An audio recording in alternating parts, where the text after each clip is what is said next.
We are going to move an agenda item up. So instead of going to action item number 2.2, we do have a presentation by Kathleen Hall Jameson. Dr. Jameson is here with us, and I'm going to turn it over to Vice President Baum for an introduction here. Sure. It gives me great pleasure to introduce to the Board of Governors Dr. Jameson. We've actually been colleagues for 15 years. Dr. Jameson was the Dean of the Annenberg School for Communication at the University of Pennsylvania when I first started to work at the sister school at USC. But also in her work, Dr. Jameson leads the Annenberg Public Policy Center and the Leonore Annenberg Institute of Civics.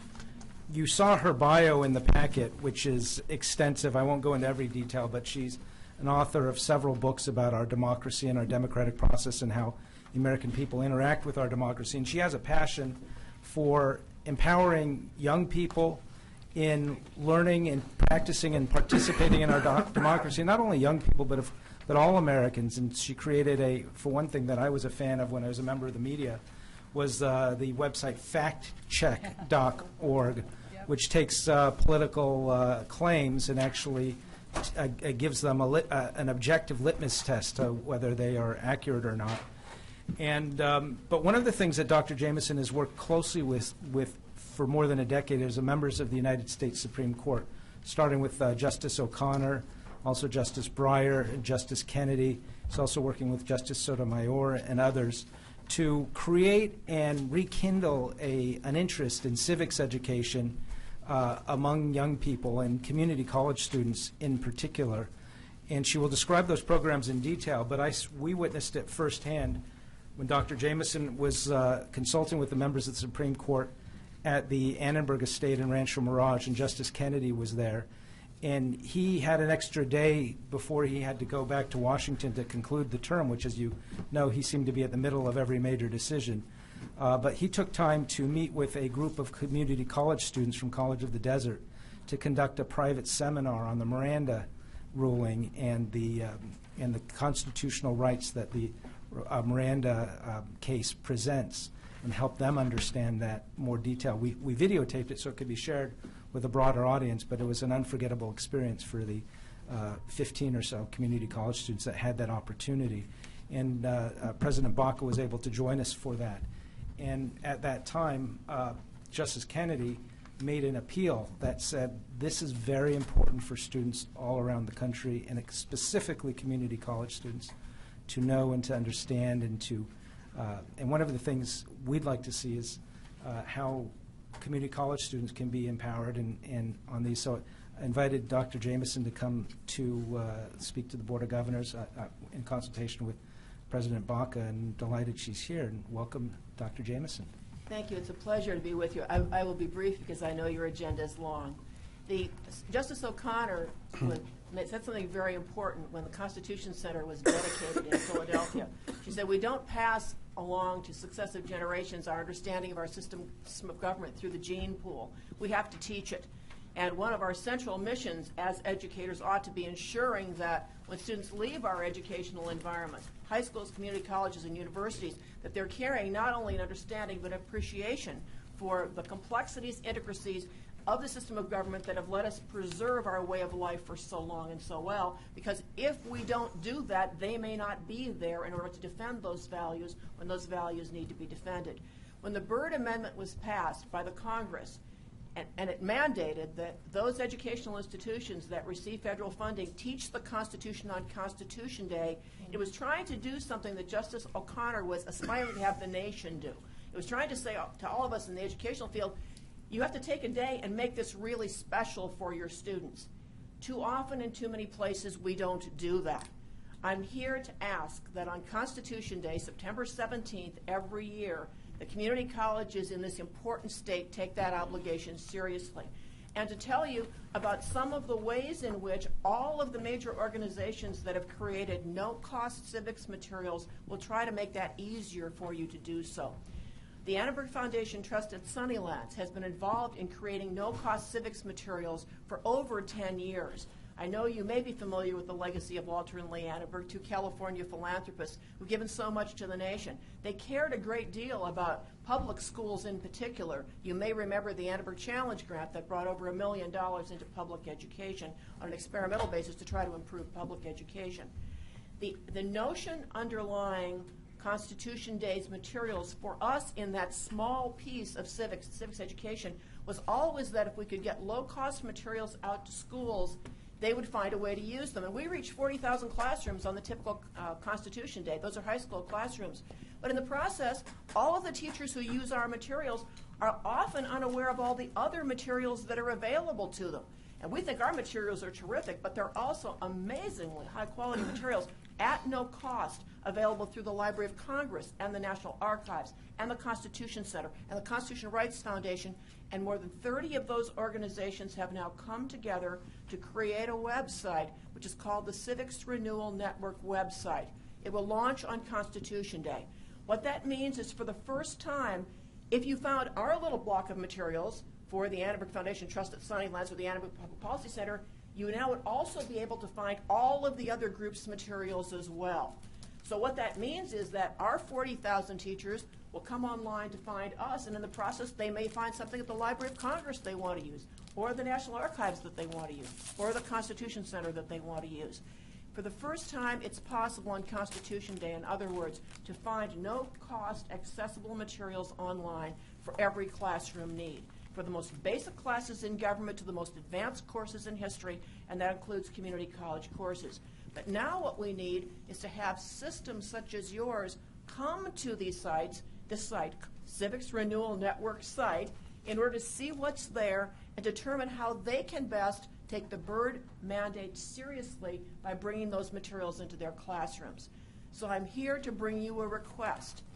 Please find a way to say to the teachers who are mandated by that federal regulation, one of those unfunded mandates, to teach the Constitution on Constitution Day, help them find this site and help them ask the question, what can I do in my class on that day to do what I'm supposed to be doing on that important day and bring a better knowledge of the Constitution to the nation's children, in particular here through the community college system. I'm here for a second reason. I want to tell you that the materials that are available through our organization, the Annenberg Public Policy Center and the Annenberg Foundation Trust at Sunnylands, will be amplified beginning this Constitution Day by, and I hate this word, a massive online open course, a MOOC, that will bring very short segments of education about key constitutional concepts to schools online, 12-minute units, so that in the process of teaching the Constitution in classes, one can gain, by putting this material outside the classroom, the ability to flip one's class so that there's 12 minutes of education coming in from outside the classroom, and in the classroom one can simply take questions about that material. And what we've done with this massive open online course, these little 12-minute units, 24 of them, is make it possible for teachers to link to all of our resources in the Civics Renewal Network so that they can then explore other ways that they could integrate them to the classroom. This is available in the event that a teacher isn't completely sure that he or she knows exactly what she'd like to teach about these. Perhaps it's a means of teacher education. The teacher might learn about the Constitution by watching the MOOC, or a way of flipping the course and having these materials used as a homework assignment with the teacher taking questions in class. I've put up on the screen for you the notion underlying the MOOC. We're going to try to introduce key constitutional concepts and key Supreme Court cases. The person teaching this, and this is one of my favorite parts of this process, is Kermit Roosevelt. Kermit Roosevelt is a professor at Penn, former law clerk for Justice Souter, and the great-great-grandson of President Theodore Roosevelt.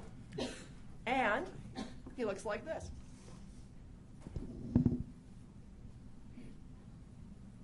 "4,543 words, written over 200 years ago. That's the original Constitution of the United States. It's short and it's old, but it created the most powerful nation this world has ever seen. I'm Kim Roosevelt. I teach constitutional law at the University of Pennsylvania Law School. And I invite you to join me in an exploration of this document, the original Constitution, and what it's become over the years. We'll look at some key constitutional provisions, the ones that create the federal government and the ones that give us our rights. We'll learn about the cases that brought those rights to life. And we'll meet the people behind the cases, people like Clarence Gideon, Dalray Mapp, and Fred Korematsu. We'll see how the Constitution has changed over the years. We'll see how the wisdom and insights of the framers still work or don't work in the modern world. What do you need to take this course? It doesn't presuppose any special legal background knowledge. It doesn't require any deep knowledge of American history or politics or government. What it requires really is interest, curiosity, and an open mind. Because at heart, this is not a course about certain words or certain cases or certain individuals. It's a course about a nation, a people, and a story. It's the story of becoming America. It's the story of us. That's who Kim Roosevelt is. That's the tone of the course. At AnnenbergClassroom.org, we have over 48 videos on major constitutional cases that are available for teachers. This is what they look like. These are some of the awards that they've won. Tomorrow morning, I'll have a brochure for you and a copy of a disc of one of these award-winning videos, so you can take it home, take a look at it. My appeal to you is, please make Constitution Day a serious educational effort in the state and the community colleges. Please find a way in the courses throughout the community college curriculum to take advantage of all of the no-cost learning materials that are available to help us realize Sandra Day O'Connor's ideal. The understanding of our system of government is not going to be passed through the gene pool. It's going to be passed through the talented teachers in your system. And it will be able to do so better than it would otherwise if you incent that process. Thank you for the chance to make this plea to you. Thank you. Thank you, Dr. Jameson. Any questions? Maluman? Well, thank you very much for bringing this forward. I am very interested in it. I'm a physician, so I didn't love studying non-science classes when I was going through all my school years. So now I have a new interest in it. My husband's a newly elected member of Congress, and I've done a little touristing in D.C. and in the National Portrait Gallery, they talked about Sandra Day O'Connor and being involved in this project right now. So the word is getting out. So thank you very much. I'm excited. And I have visited recently the Constitution Center, which is a big old wow in Philadelphia. So I'm also very excited and want to spend more time there. Thank you. And I hope when you look at the Civics Renewal Network website, you'll take both a look at Sandra Day O'Connor's iCivics program as well as all the materials that are being put on the site by the Constitution Center. We think that we've organized the website to be accessible and engaging simultaneously at all levels. It's really designed for teachers. But our hope is that when parents take a look at it and kids take a look at it, they find it useful and informative. Did I understand you to say it won't be up and running until this September? It'll be formally launched on Constitution Day. Okay. I would be happy to send you a password so that you'd be able to look at the site in process. Probably available in about 3 weeks. Oh, It's in that's beta okay. testing right now. I can wait. Thank you. Thank you. Any other comments, questions? You know, Dr. Jameson, I want to personally thank you for your hospitality when I was down there in the desert this past spring. I appreciate that very much. I think this is a topic that certainly we can all engage in within the community colleges. Now, we like to think of MOOCs as just an additional resource for us to gather up on, but you know, there's a lot of material which you have developed, and I think that the system can use.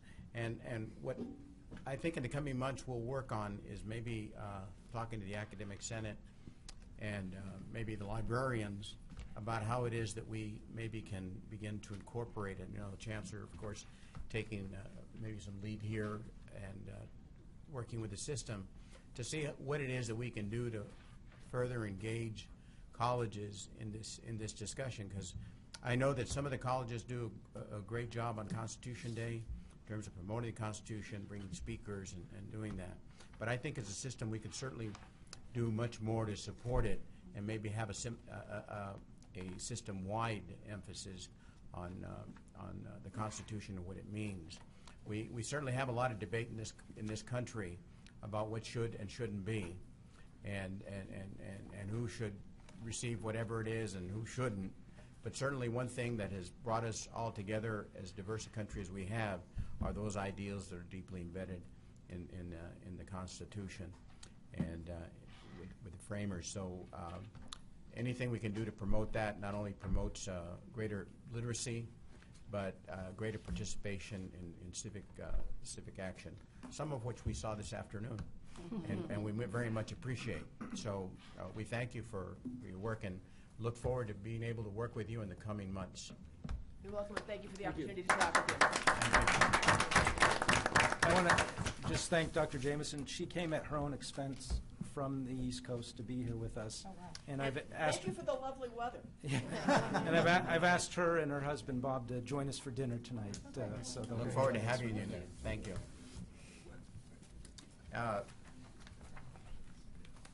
We'll now move to action item 2.2, 2015-16 capital outlay. The item presents the proposed California Community Colleges 2015-16 capital outlay spending plan for consideration and action. Councilman? Thank you, President Baca, members of the board. I'm actually going to introduce Dan Troy and his colleague for both these next two items, 2.2 and 2.3, and from a logistics point of view, we're going to flip them. So Dan is going to present the item 2.3 first, and then will be followed by 2.2s because we think they flow a little bit better. So Vice Chancellor Troy, turn it over to you. Yes, thank you, Chancellor Harris, President Baca, members of the board.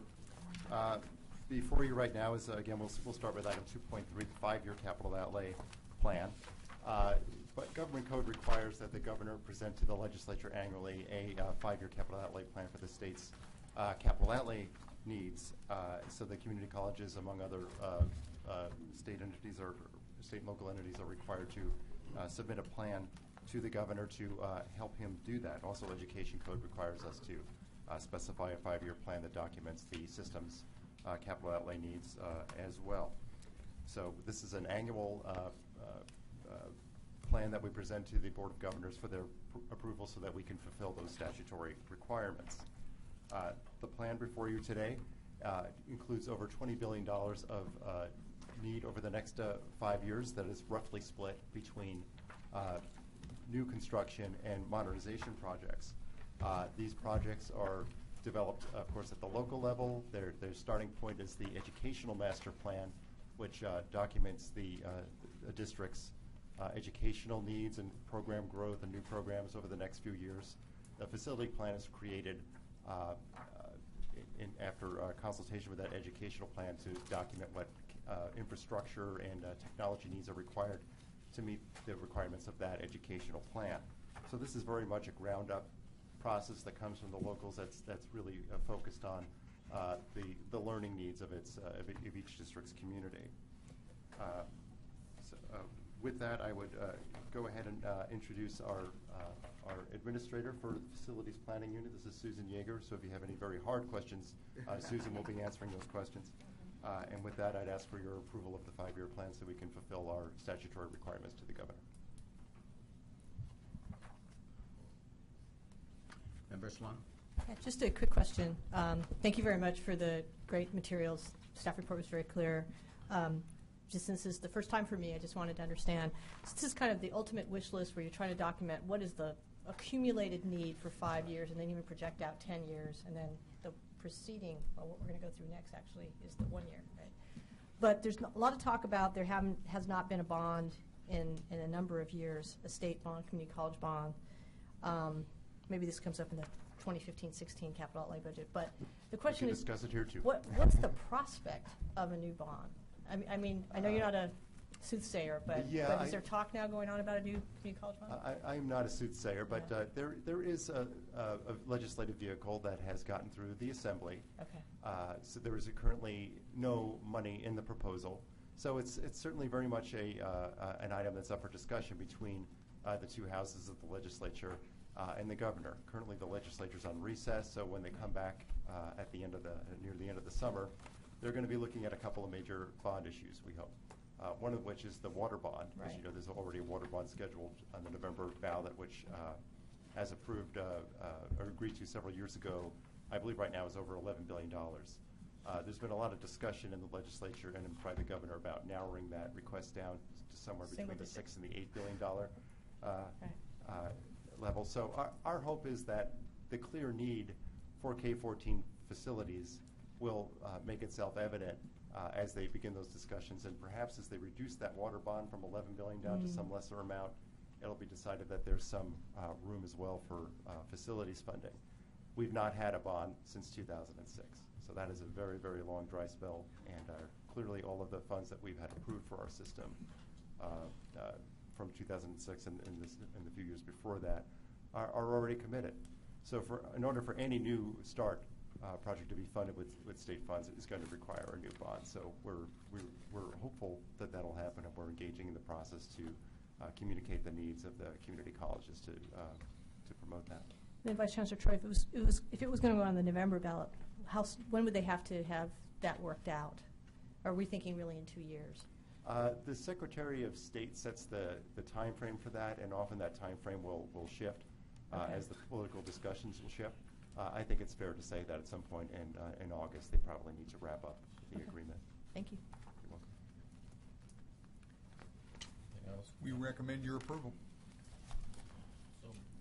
Second. Okay, again, action item 2.2. We have a motion. 2.3. 2.2.3. We started with 2.3. We have a motion, Member Reed, a second, Member Estolano. Any further discussion? No. All in favor, please say aye. Aye. Okay. Action item is approved. Thank you. Now moving to issue 2.2. This would be the funding request for capital outlay projects in the 2015-16 year. So these are projects that are also included in the 5-year plan, but these are much more fleshed out projects that have gone through our initial project proposal and final project proposal process. So they're much more ready to receive state funds and put the plans in motion. This request would incorporate 79 projects, 71 new starts, and 8 continuing projects, and totals a state funding request of $224 million. Now, also contingent in that request is the understanding that there's a local component to the funding process, and if these projects were all to be approved, there would need to be subsequent funding in additional years to complete the projects that are begun here. So this is only the starting point of the process. Again, as we discussed in the last item, we're going to need a bond approval in order to see any new projects started in the 15-16 year. But getting these proposals into the Department of Finance for their review puts us very much in the conveyor belt for success if the bond is agreed to. So with that, I'd ask for your approval of the projects in the package. I note that we have some attachments here that include not only the detail on the projects that are going forward, but also show you our grant proposal process, which shows how we prioritize programs and discuss the priorities for those projects. So with that, I ask for your vote. Member Belansky? I want to ask a process question of prior to coming to the State Chancellor's office because of what you put on page 30, which I found very helpful. Is there any way that you actually see that the districts have an up-to-date master plan district campus, that they have an up-to-date ed plan, or do you just assume that because they filed the 5-year plan that therefore they must have these documents in place? Many districts, sorry, I will change places, that'll make it easier. We do have districts who, as a matter of routine, every time they update their master plans, actually just send us copies.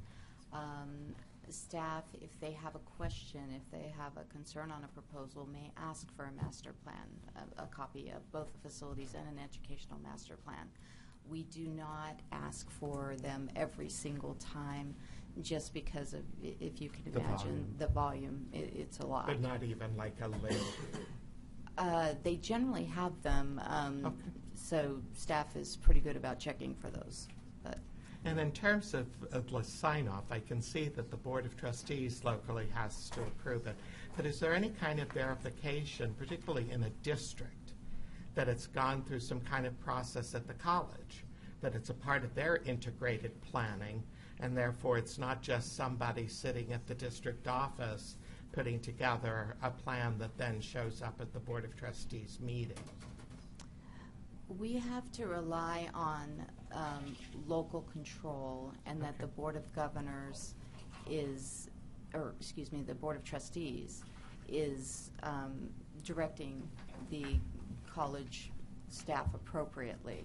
So if a Board of Trustees says these are the projects I want to go forward with, and they decide that that's the prioritization they want to put forth in their 5-year plan and the projects they want to submit, unless they're not eligible, that's not something that we feel it would be appropriate for us to say, well, are you sure?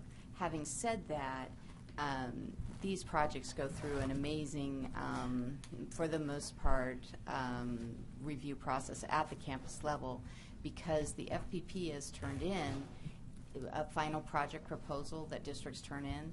They really do, if they are approved, they end up being a contract between the state and the district, which means that the district has to live with the contents of the proposal. And so we actually have a system where we're advocating and advising that districts involve user groups way back in the planning process, and that seems to be the norm for these proposals, and certainly what we would recommend. Any other questions or comments? Okay, I'll take a motion to accept action item number 2.2. I so move. Member Izumi, Member Sumner. Second. Any further discussion? All in favor, please say aye. Aye. Okay, action item number 2.2 is passed. Thank you both. We'll move on to action item 2.4, Student Success Support Program Funding Regulations. This item requests the Board of Governors to authorize the Chancellor to lower the requirement for district matching funds for the Student Success and Support Program to propose changes to California Code of Regulations Title 5, Section 55518. So moved. Take a motion. Member Lansky, second. Member Hawkins, Chancellor. Thank you, President Barker, members of the board. You will recall that last year was the first tranche of funding recommended by the legislature and approved by the governor for this student success program, $50 million at the time, and the match requirement for that was 3-to-1. This year, we're fortunate that the legislature recommended and the governor ultimately approved an additional $100 million. As the total amount in this fund increases, it makes it more difficult for the colleges to make a 3-to-1 match. So what we're asking is that you authorize me, as we work through this, to lower that match requirement in order to, on the one hand, satisfy finance and the administration and legislature that we are not supplanting in the expending of these funds, and on the other hand, ensure that colleges can maximize and use the money that we have available for them. So if you have any questions, Linda Michalowski, Vice Chancellor of Student Affairs, and Dan Troy are here to answer those, but we recommend your approval of this item. Any questions, members? This is the second reading. Right. There being no questions, we have a motion and a second. All in favor of action item 2.4, please indicate by saying aye. Aye. Aye, okay. Action item 2.4 passes. Thank you both very much. Move on to action item 2.5, Enrollment Priorities Regulations. This item requests approval of changes that are proposed to amend California Code of Regulations Title 5, Section 58108 to implement statutory changes affecting students eligible for priority enrollment and to conform these regulations to the Financial Assistance Award regulations by permitting foster youth to retain their eligibility for priority enrollment regardless of their academic standing. A motion? Move So- approval. Member Solano, Vice President Baum seconds. Discussion? Oh. Okay. Okay, great. President Baca, members of the board, you will recall from our previous first reading that the board did consider the change in the enrollment prioritization in accordance with the request by the foster youth and our review of the law. And I'd like Vice Chancellor Michalowski to remind you how we got to this point, and then we'll ask for your consideration. When the Board of President Baca, members of the Board, when the Board of Governors adopted regulations on enrollment priorities in 2012, there were statutory provisions for enrollment priorities for two groups. One was active duty military and veterans, and the other was current and former foster youth. Subsequent to your adopting those regulations, the legislature enacted two additional items that also provided enrollment priority for students who are served by the EOPS program, the Disabled Students Program, and the CalWorks Community College Education Program. In addition, the advocates for foster youth asked that they be exempted from penalties for failure to make academic progress. And so we brought to you revised regulations that would address those two issues. And there were no public comments received in the public hearing that you held at your last meeting or subsequent to that meeting. And we are now asking for your adoption of that regulation. Vice President Baum. Yes, we have a member of the public who would like to address the board on this topic. Karen Saganor from City College of San Francisco. Thank you very much. I want to actually thank you for taking this step. I'm very much in favor of your doing this. When this language was first put into place, both for the fee waiver and for the enrollment priority, there was a lot of language about how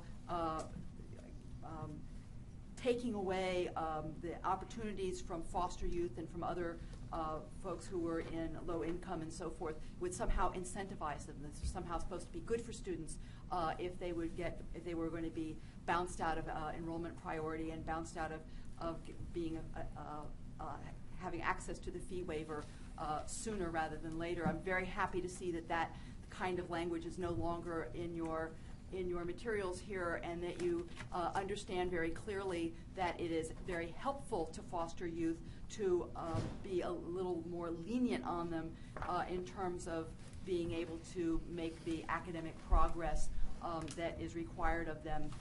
As you all know, I think are aware, the BOG fee waiver covers less than 25% of the cost of any student being in college.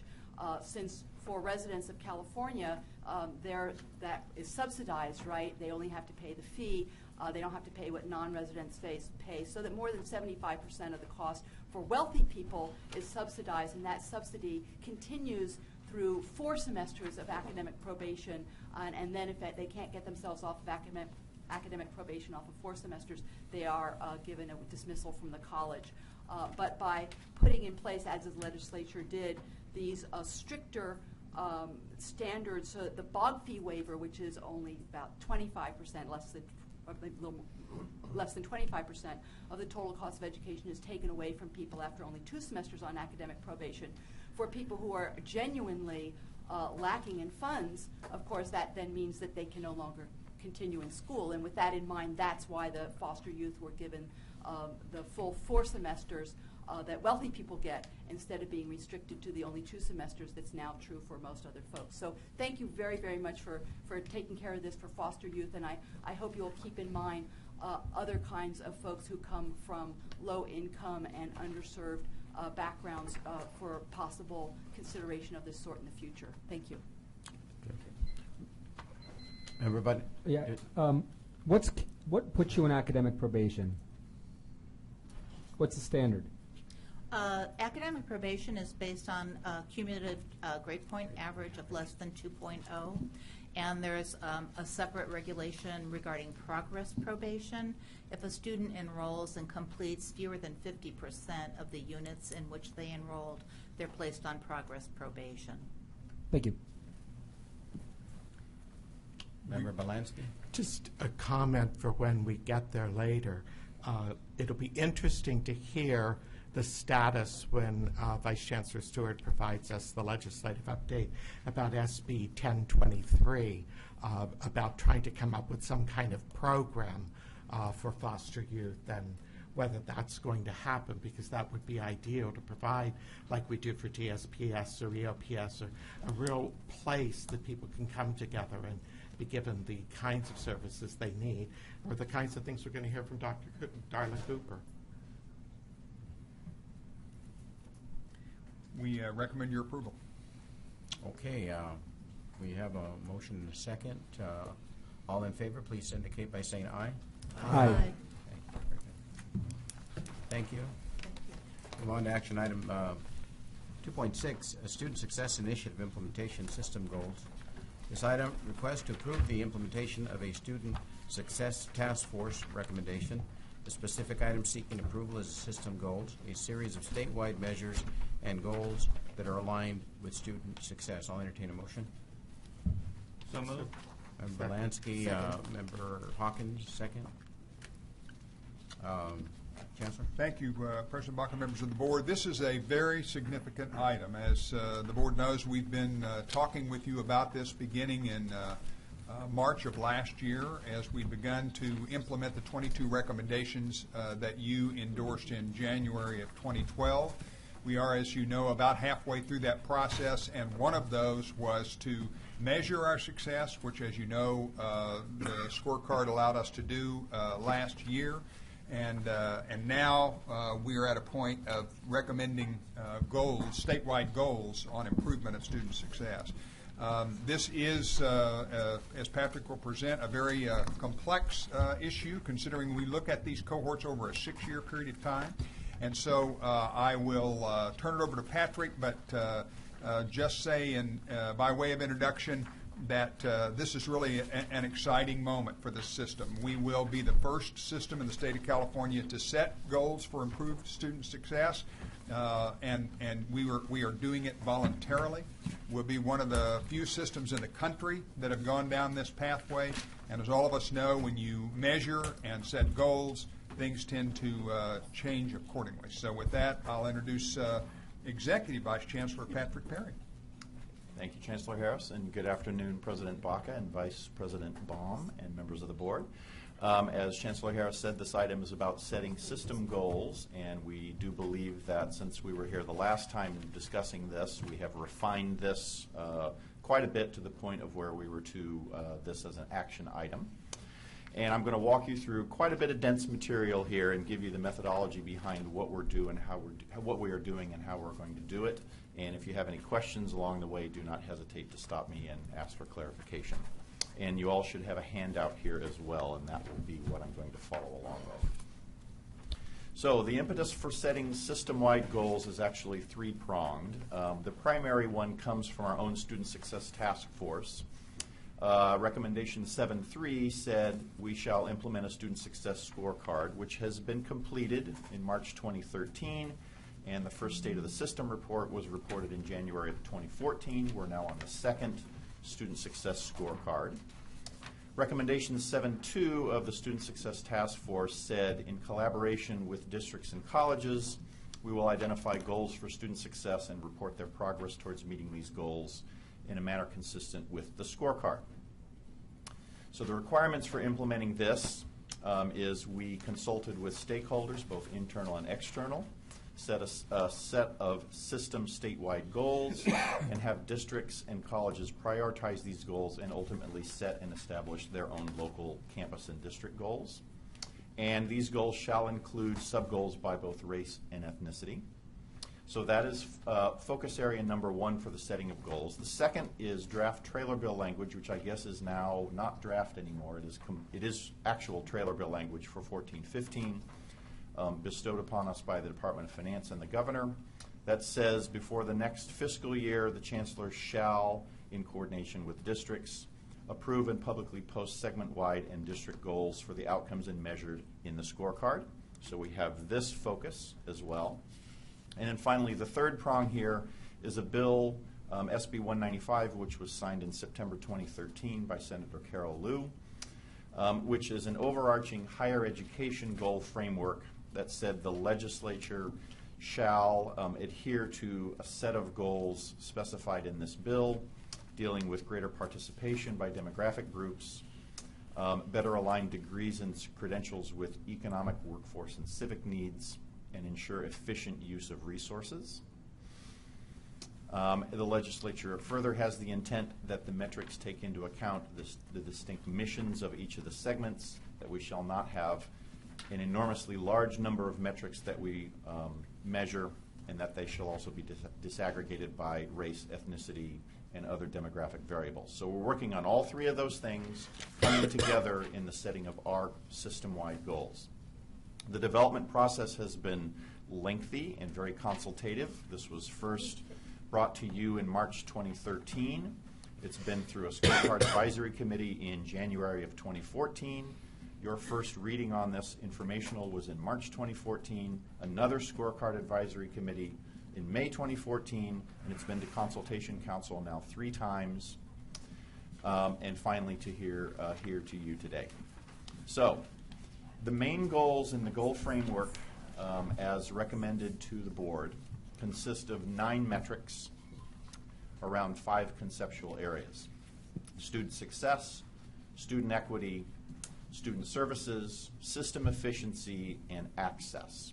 And I'm going to go through the 9 metrics in these particular areas. We've created them to align with all 3 of the missions that we have here. So the 9 metrics are, and I'll go through each one of these individually, but they are 3 scorecard success rates. Number 4 is volume of our associate degrees for transfer. The 5th is completion rate amongst our subgroups from an equity standpoint. The 6th is the percentage of our students with an education plan. The 7th is FTES generated per scorecard outcome. And then finally, 2 access metrics: participation rate and participation rate amongst subgroups by demographic variable. One of the first things we were told by our Scorecard Advisory Committee is we've just now gotten acclimated to our scorecard and the metrics that are in the scorecard. Please do not create brand new metrics or brand new methodologies that deviate from that. So you'll see in a lot of what we're doing here, we are borrowing and using directly scorecard metrics or the methodologies that were used to create them.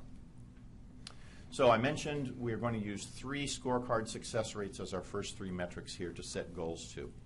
Not all of the scorecard metrics we're going to set goals to. These are the 3 primary ones that the advisory committee requests be used. First is the completion rate for degree and transfer-seeking students. Second is our math and English completion rates for remedial students. What percentage of students complete the remedial sequence? And then third is the career technical education program completion rate for students in CTE pathways. Okay, I'm going to delve into the methodology of how you set goals for these things, and know full well that scorecard outcomes are rates. They are not annual volumes, and so setting a goal with a rate may seem easy on the surface, but as you'll see, it gets a little more complicated. First, a little primer here.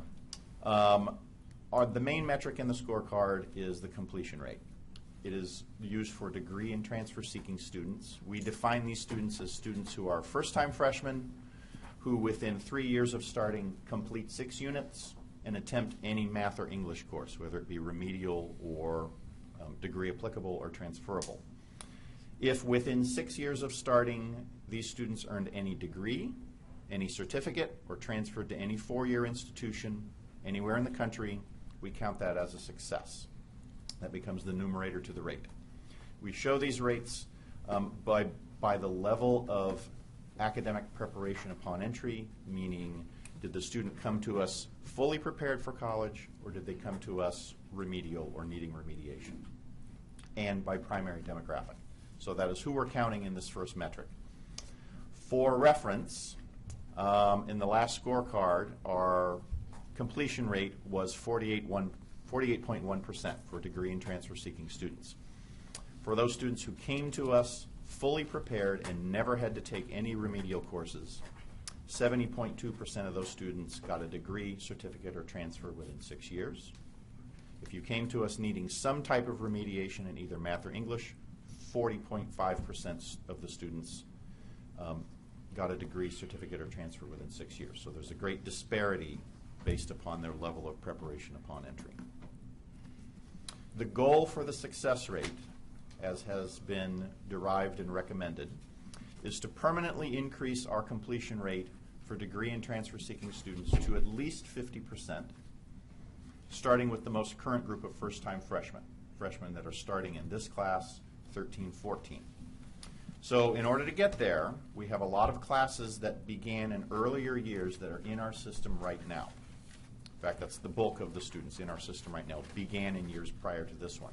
We're going to need to see progress from those students that are already inside the system moving towards the 13-14 class. And here is what we mean, and I'll give you an example. When we talk about needing an increase of current students in the system, and I'll give you an example as far as a 1% increase. If you've got a cohort of 1,000 students, and right now 500 of them get an outcome of degree, certificate, or transfer, a 1% increase is not necessarily just saying from 50 to 51. It means that an extra 1% of those students got an outcome. So that 500 moves to 505. It actually increases the graduation rate or the success rate to 50.5%. We're going to apply this to cohorts that are already inside the system and cohorts that just began today. So our cohorts are tracked 6 years. And the next cohort that we will report on is a cohort that began in 08-09. That cohort is actually, shall we say, 5/6 cooked, okay?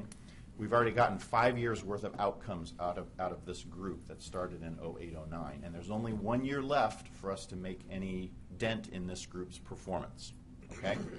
So next year's rate is 5/6 complete. We can only set a goal on that 6th year of performance for that group. And to graphically show you what this looks like, the 06-07 cohorts and the 07-08 cohorts, they're fully done. They've been reported on. Their outcomes for 6 years have been fully reported on. We have the 6th year of the 08-09 group that is still inside the system. We have the 5th and 6th year of the 9-10 group, and on down, the 13-14 group just began, and we have a full 6 years to affect their progress inside the system. Can I ask a question? Yes. So how do we define the numerator? So what's the baseline number that we're looking at? Do we have a sense of that? Okay. So the numerator in this case for success rate is the number of students that got degree, certificate, or transfer. The denominator is all students who we determine as being degree or transfer seeking. Okay? It's not all the students in our system because not all the students have that as their goal. Okay? And we actually determine that behaviorally, as mentioned before. 6 units completed, of which 1 of them needs to be math or English. That's a behavioral marker of you are here to get a degree or transfer. It actually represents well over half of the population, half of the head count in our system, and roughly about 2/3 of the FTE generated in our system. So it is, this metric is the bulk of our students. So do you have a sense of number? I mean, what's the base? What's the number? Do you like, is it 1 million? Is it 750,000? What is it? Okay. Total system head count is a little over 2 million. A first-time freshman class, of which this is based on, it's first-time freshmen moving forward, roughly 400,000 or so. This cohort of degree seekers and transfer seekers is roughly about 200,000. Okay? But if you keep measuring this group year after year, you end up measuring the bulk of the students. But you don't know that they're degree or transfer seeking until the 3rd year. That's correct. That's the first time that you can actually say, this is our denominator. That is correct. We give them 3 years to reach that behavioral point of, okay, I think I'm here to get a degree or to take that class that qualifies them. Does that mean if they declare that in an ed plan, it wouldn't count even 2 or 3 years down the road? Our ultimate goal here is to have our education plan data element robust enough to where we can probably abandon this behavioral marker methodology and go directly off of, here's what they say, they've been counseled, they've had guidance, here is why I'm here. We're not quite there yet, and until we get all students with an ed plan, we still need to rely on what we're doing here. Keep in mind the statewide ed plan is under development as we speak. I mean, that's a project that Patrick's unit is working on. And just one quick question about making that 50%, which I think is a good goal. that's of all students. When you said that the the ones that needed remediation, basic skills, succeeded at a 40% rate, and the ones that are ready are at 70%. But the vast majority of our students need the remedial skills. Right. So you're really trying to move that group much Correct. higher. Yeah, in our cohorts, about a quarter of them come to us never needing remediation. Okay, so 3/4 of them are remedial students. It's the bulk of that group. So it's really getting that 3/4 of them from 40% to almost 50%. And working with the high schools to get more of them in the prepared category to begin with, both those two. Okay. Back to goal setting with this group. So some of these cohorts are mature, some of them we have greater time to affect their outcomes. One thing we do know in the rate at which cohorts earn their outcomes is what year in which they're getting these outcomes. So the slide I'm showing you here, if you look on the top, the students that began in 06, 07, after 1 year, they had a graduation rate of 2.25%.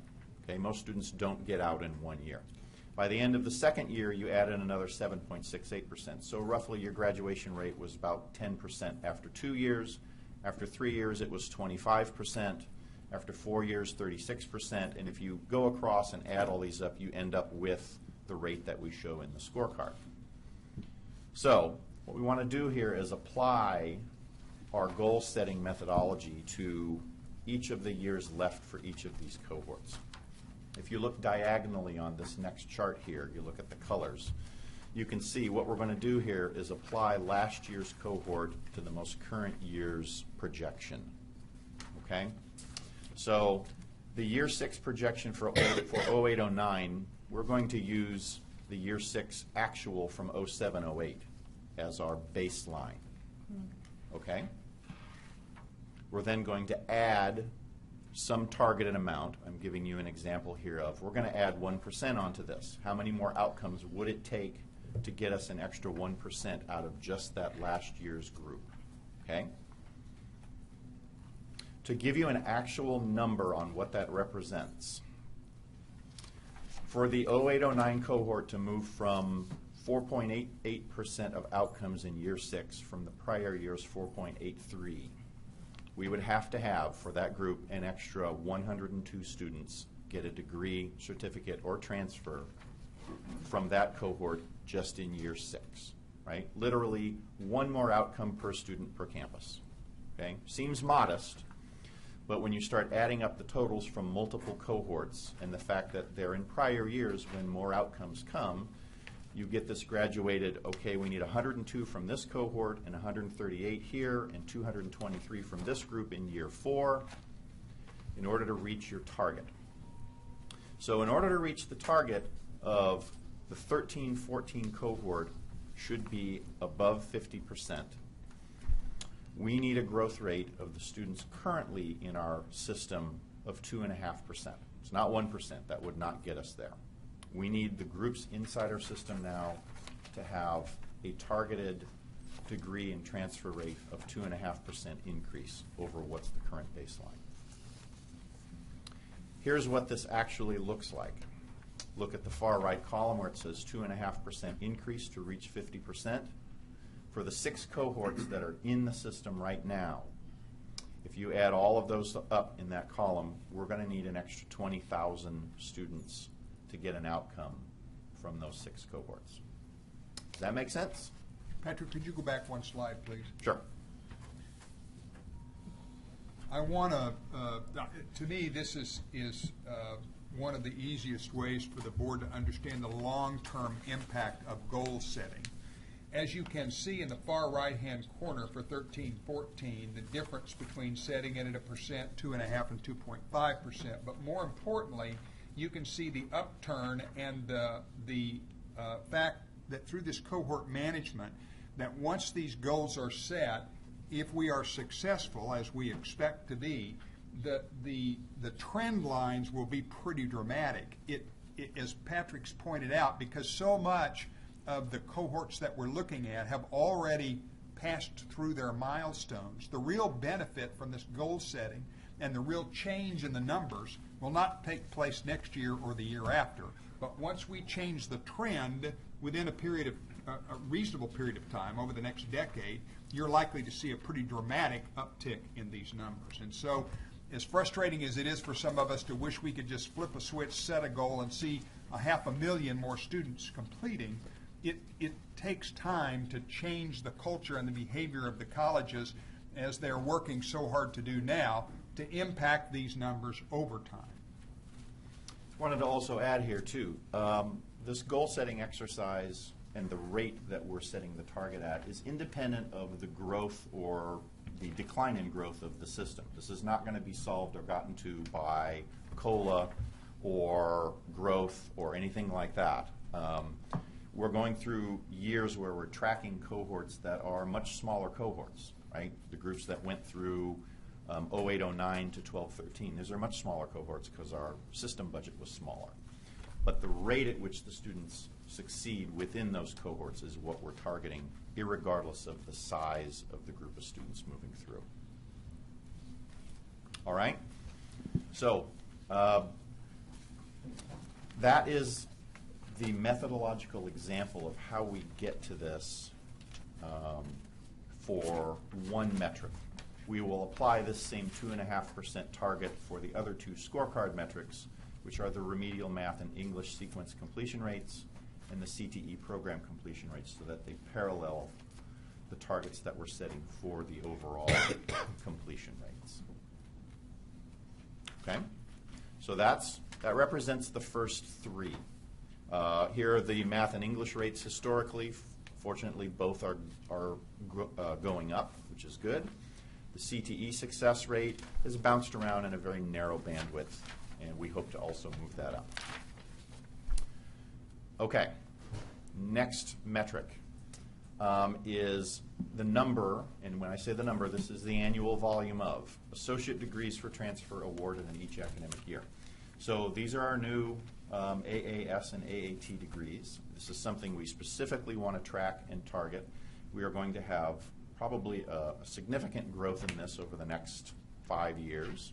We have a lot of non-transfer associate degrees that will become this type of degree. We have a lot of students who are currently transferring without a degree completely that we hope now gets this degree. We have very limited amount of data in which to go on and set this target. We only have 2 years worth of outcomes for this. And so it's hard to set a trend line to set a target on. We have just somewhat arbitrarily said we would like to see this grow by 5% annually for the next 5 years, but we're going to reevaluate this as numbers come in annually. You can see what that slope looks like. I have a feeling this will probably be even higher than what we're targeting, I hope. But that is the goal for that item. Can I ask a question on this transfer data? How are you getting the transfer data? So how do we know that they're actually transferring, especially when they go out of state? How do we get that data? So we have 3 data sources that are primary data matches that we do, and they are based upon the student identifier. One is directly with the California State University Chancellor's Office. One is with the University of California Office of the President. And the third is with a national entity called the National Student Clearinghouse, which has about 95% of all the student enrollments nationwide, and we are allowed to match with that entity to find the students who go to in-state privates, for-profits, and out-of-state. In this case, however, we're not measuring who transfers. We're measuring what students get the transfer degree inside our system, irregardless of where they transfer to. But we will definitely be doing a follow-up on this to see who got this degree and then subsequently where did they go. Okay. Fifth metric deals specifically with equity and equity in completion rate. So I mentioned we're going to reuse this metric over and over again. This is our completion rate, and what we're looking at here is the percentage of the race and ethnicity subgroup in the outcome group divided by its percentage in the cohort. So what we ideally want to see here, if you move forward too, is if you look at Hispanic students. Hispanic students represent 32.9% of this degree in transfer-seeking cohort. What we ideally want to see is Hispanic students also representing 32.9% of the group that gets a degree or transfers. That would mean we were on equity on par with outcomes with inputs. You can see some subgroups here are below this 1.0 and some are above. Asian students and white students still above. They have an equity index of 1.288 and 1.091, where 1 represents equal. And we have a number of other underrepresented ethnicities here that are below. We're going to continue measuring this, and you can see the trend line of where this is going for the underrepresented groups. One very good sign in this is the Hispanic population, which is the blue line here, showing strong progress over the past 7 cohorts. And this is very good insofar as this is now our largest student population inside the system. Our goal for the equity measure, our first goal, is to increase all underperforming subgroups equity index until the subgroups index reaches a 0.8 or above mark. So why 0.8? 0.8 is actually a statistical marker that is used in the determination of disproportionate impact. So this is something that we first want to get above, and I think ultimately the goal is to get everyone at 1.0. Okay? But the first order is let's get this at 0.8 and everyone above that. So you can see some of the trends for some of the underrepresented groups here. African American, a few points below. American Indian, Alaska Native, also the goal is to move that up. And then the progress on the Hispanic completion rate, now above 0.8 and hopefully moving closer to 1.0 as we move forward. I just, for the benefit of the new board members, when we started down this path more than a year ago to set goals, it was important as the board looked at the success initiative that not only would all students improve their performance, but we would close these performance gaps over time. The fear was if we were not conscious of this, we could see overall performance go up, and the way that would happen is by shutting the door in the faces of the students that need us the most. So this is a very important part of the goal setting and a lot of the work done by the task force and the Patrick's committee. Sixth metric deals with our goal of having all students have an education plan.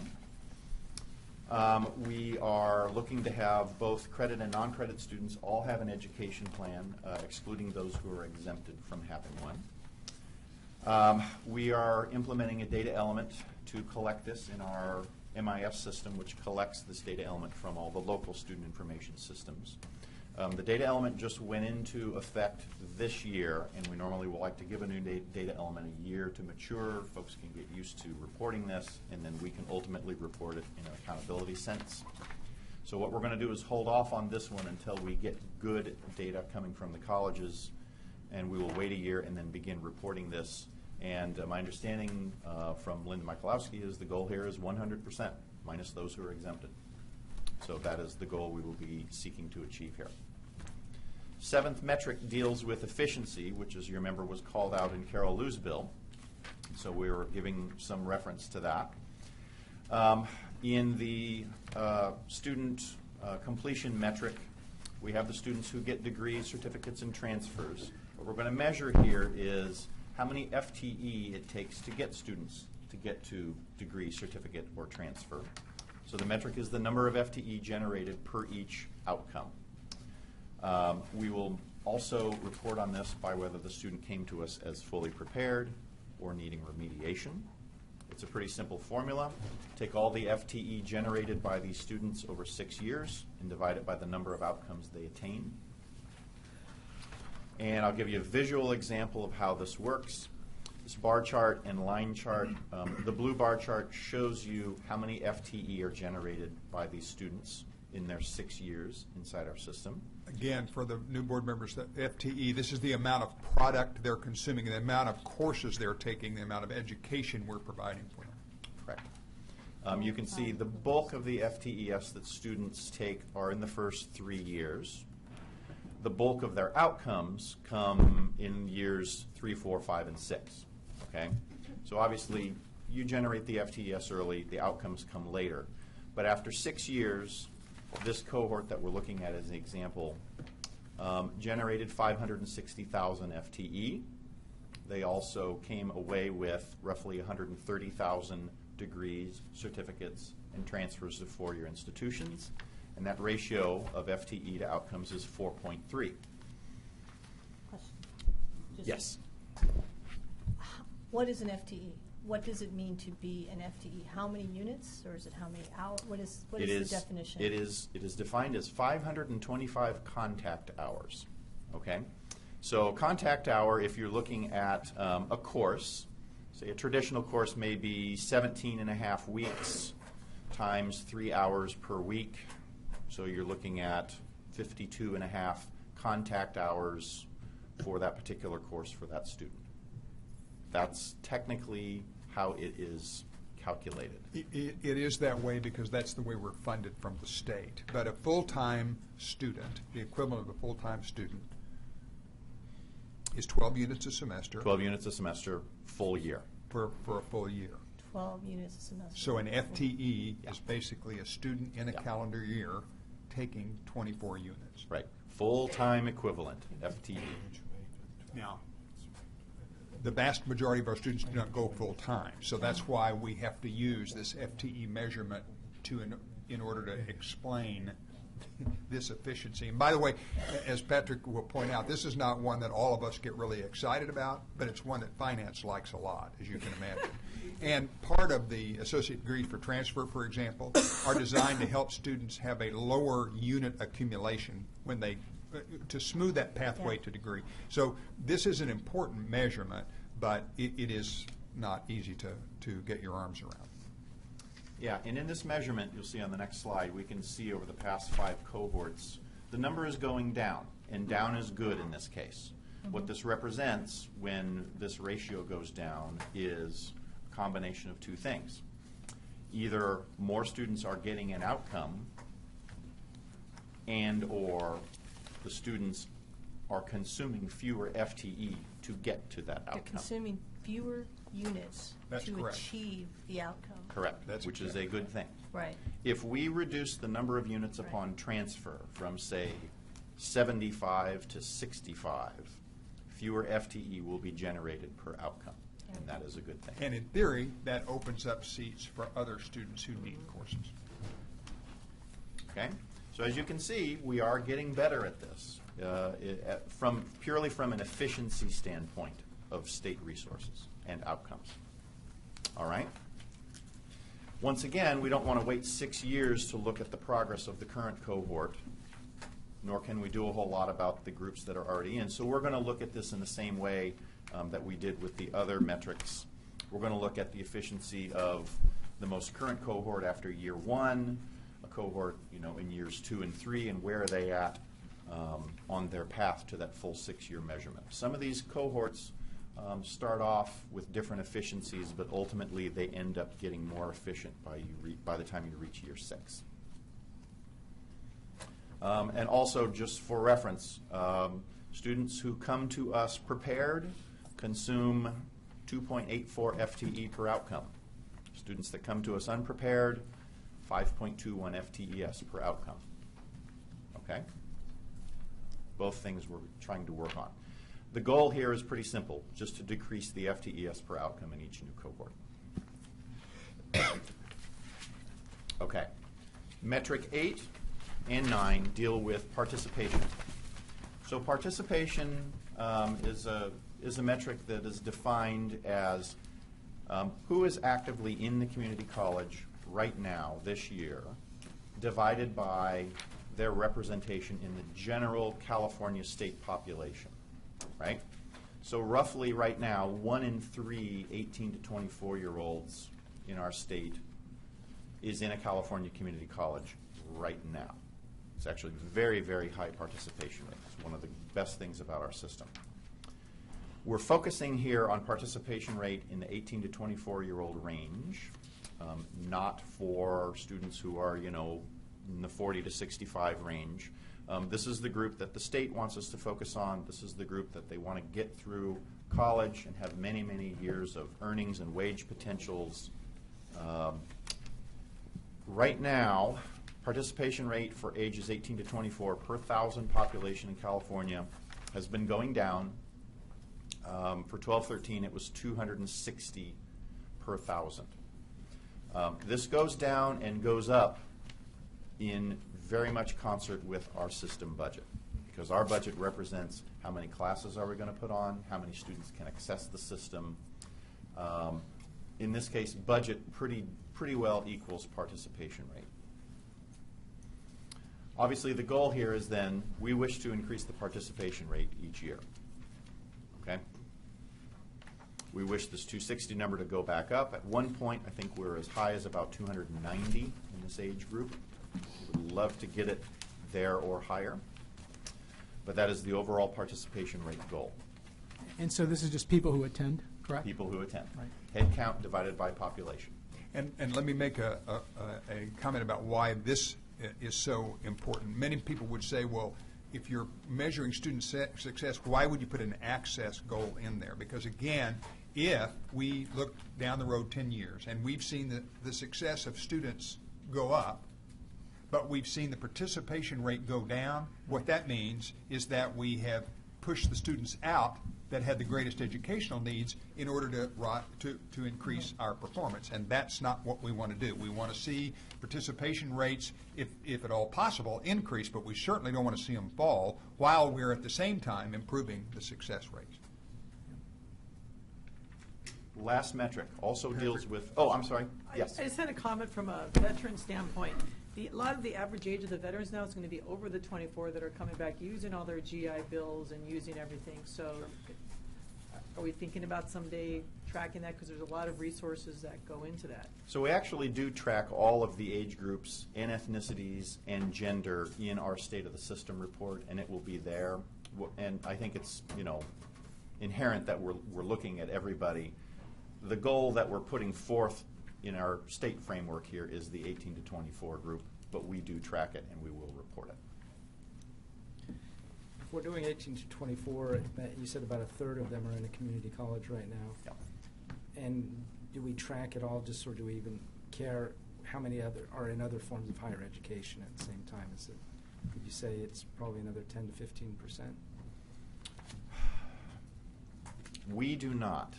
That actually was a function of the former California Post-Secondary Education Commission. Okay, it's just not a data set that we have. Right, because right. you'd have to know how many are enrolled out of state, in public and private, and in-state public and private. Correct.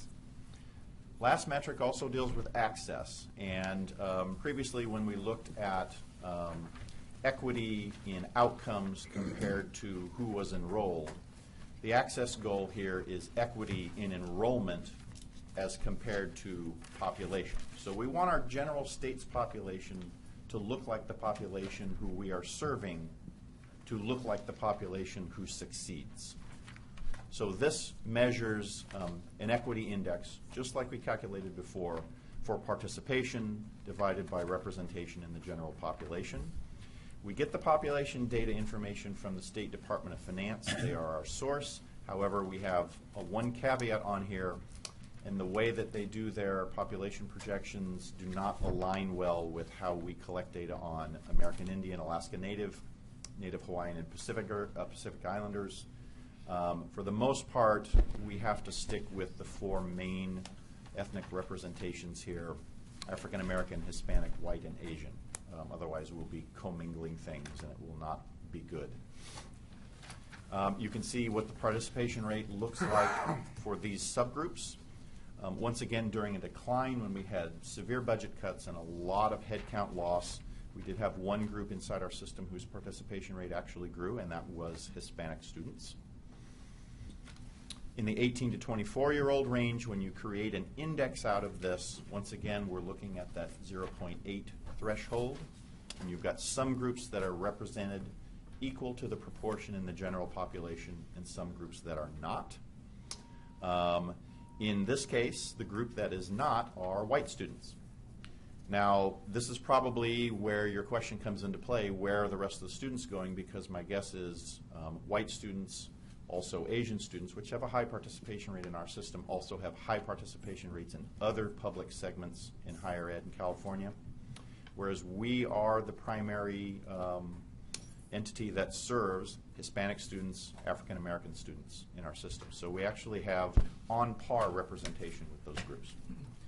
Can I ask a question on this? Mhm. So why do we set a goal of 0.8 if everyone's above 0.8? Well, the goal here is to maintain the 0.8. We actually don't want anybody to fall below that in this case. I mean, typically goals are aspirational. Correct.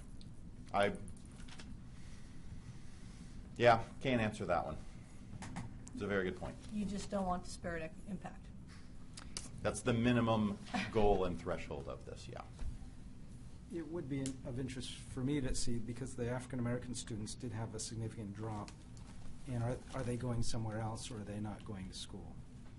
Correct. And the same with Anglo students. Yeah, and you will notice some of the trends here, even though you've got two ethnicities that are at specific data points that are right at 1, which is parity, which is good.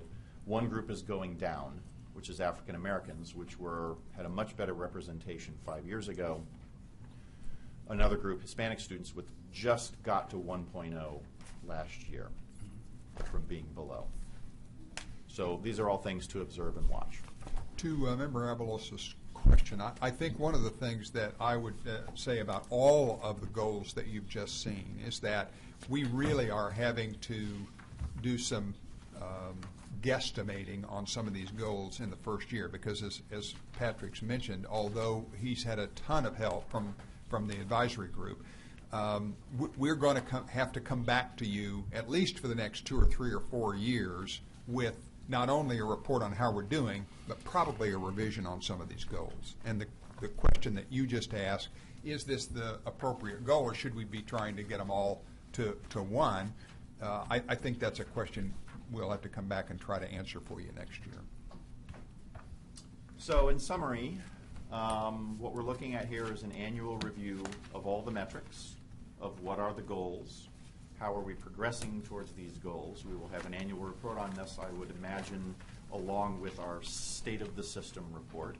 We would add progress towards our goals to that. It should be noted that these are system goals. Local campuses and districts all have various missions and goals that they need to produce and work on as well. We would like certainly for them to take the system goals in mind, but this is actually more than just let's take the system goals and divvy them up amongst the districts. They have their own goals to produce as well. They'll be established locally, and they also have goals that they need to align with ACCJC requirements as well. So that is what I have for you today, and I guess we're looking for a motion on this. Last thing I will do before we recommend this for your approval is to suggest, as Patrick has said, we have a very different group of institutions. When you go to LA Trade Tech and the mix of programs they have, they're going to be more focused on goals related to CTE, for example, and developmental education than another institution in a different part of the state might be. So it doesn't apply that we could simply take these goals and spread them evenly across the 112 colleges. We really do at this point have to ask the colleges to do the same kind of process we've done at the state level, at the local level, as they set their own individual goals. Member Sumi? And along those lines, Chancellor, I just wanted to ask, and first of all, terrific report as usual, Patrick, and congratulations on your elevation. But I just wondered, in terms of translating the system goals, and getting the buy-in and the alignment with the local colleges, what sort of process is going on to get the back and forth in order to have that cooperation? Sure. There was quite a bit of representation on the Scorecard Advisory Committee just in creating this, and it's already been vetted by groups like the RP group and the researchers. I've been to the league conferences. Ultimately, it's going to take some public outreach to these groups to get them fully acclimated towards the complexity of this and what does this mean for the local campus. So it's going to take some work. So, for example, if I wanted more data associated with like the outcomes, right? one of the things that's interesting to me is to see prepared, unprepared, who's actually graduating or transferring or getting certificate degrees. Is there a way to dive lower into this, or are we just signing off on just the overall goal, saying this is it? No, actually, the need for this data to be actionable at a local level is something that we have built into both what we put out in research and also what we put out in our MIS shop. So all of the data used to create all of the scorecard metrics and ultimately the goals are given back to the campuses in unitary form. And they are then allowed to download that data. It's their student data. They can subsequently slice and dice and do whatever they need to do with it to further analyze it on a local level. So we do produce that and give it Member back. Stolano, you have something? Yeah, thank you again for a great presentation. So they can come up with different metrics. They don't have to use, the data is available to everyone. We've selected certain data points and then generated goals. But the individual campuses or colleges can do whatever they want. So CTE, so LA Trade Tech can just really focus on CTE and maybe not some of this other stuff, for example. Okay. Correct. They have no obligation to use any of the metrics that we've established system-wide, though we will collect the data system-wide. Yeah, the only exception to that would be that the first 3 metrics are in the scorecard, Patrick, is that Yes, right? those are in the scorecard. So they're going to get automatically reported. Okay. And of course, we'll report statewide on the rest of the metrics, and some of those data are available. But yes, to answer your question, the college gets to decide what their goals are. So I'd like to go back to completion rate for a second, and maybe just overall, that in completion rate, which is in some ways like the most important, those first 3 to really understand and the most difficult to kind of get your head around, except for maybe FTE. The board report stated a goal of just increasing by 1% of the rates annually. But then in your presentation, it appeared that what you're really trying to do is hit 50%. And it wasn't clear to me, what is your goal? Is it that you're trying to hit 50% by when, and then you backed into that 1% annual increase, which on the face of it, without your explanation, seemed exceedingly modest? So especially since it was a 1% of the rate rather than 1% increase. So Why the difference? yeah. Yes. So which is the goal? The stated goal is to have the 13-14 group that starts now be at 50% and then have subsequent cohorts after that remain above 50%. Okay. That would be a line and a mark that we've never achieved consistently. Okay. It took us a while to come up with this methodology and how we're going to come up with it, rather than just say, okay, next year's goal is 49 and then the years after is 50, knowing full well we can't affect a lot of what's already in the system. So it wasn't until very recently that we came up with this methodology of who's already in the system and how we apply the change to it. We were running off of kind of a rhetorical goal of, we think 1% is good, and then we actually ran the numbers and it was not good. It was not good enough. So we have since refined that literally since that document was written. Because that's a much better goal to endorse than 50%. I wrote all over, too modest, what is this, you know, so I guess this would be, since we're being asked to act on it, the board report would be changed to reflect that 50% goal for the 13-14 cohort. Yes. Okay. The other goals, are there dates by which we're trying to achieve them? Or some of them are rate increases, some of, they're kind of all over the place, or they appear to me, but. So Yeah. anything that's in the scorecard, you're basing it upon the cohorts, the 6-year tracking cohorts. So we are going to target the 13-14 group that starts today, the group that we can affect the most, as our, by this date for this group, we want this number to be X. Others are annual counts and annual volumes of students with an ed plan, 1440 degrees. Those are measured as of this current year's output. Right, so for example, volume of transfer degrees is just increase it, 5% annually. Right. Not even starting with 13-14, but just annually you're shooting high because you saw this big increase because of the degree for transfer program. Correct. Okay. I don't think that the board report reflects that complexity. Maybe it's much clearer in your presentation. I just want to ask that if we adopt the goals, we're really clear what we're adopting, and that the board report reflected. Okay. Duly but, noted. And then, sorry, the equity issue is interesting because that goal seemed very modest as well. But I understand it. It just feels like for this institution to adopt a goal that is merely just so that we don't show disparate impact doesn't seem aspirational in any way. So I'm not sure what to say because you guys have gone through a lot. It's gone through like a year and a half to develop these.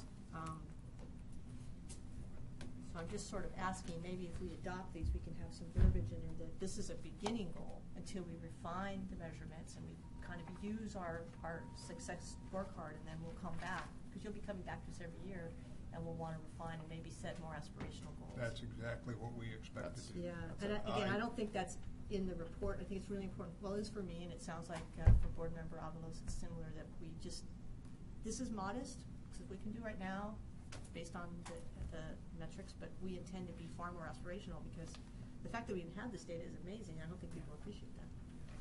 Well, these data have only been available where we could use it for about 18 months now. So. Yeah. And then, I guess that's enough. I guess we have to go through each one of those 9 goals and kind of either say by when that's going to be, the goal is by when, and if we're going to revise it to be more aspirational, I think we want to call that out. Okay, I'll stop. Thanks. Very good. Any other comments or questions? I move adoption of the goals. Very good, Executive Vice Chancellor. I think we already had a motion in a second. Did we, Joseph and Ken? So all in favor of action item 2.6, please indicate by saying aye. Aye. Before we leave, thank you very much. Thank you. Appreciate it. Great job as always. Before we move away from the action items, following 2.1, we did receive an interpretation in terms of the student members' vote, and I understand, Member Van Loon, that you would like to change from a non-vote. Yes.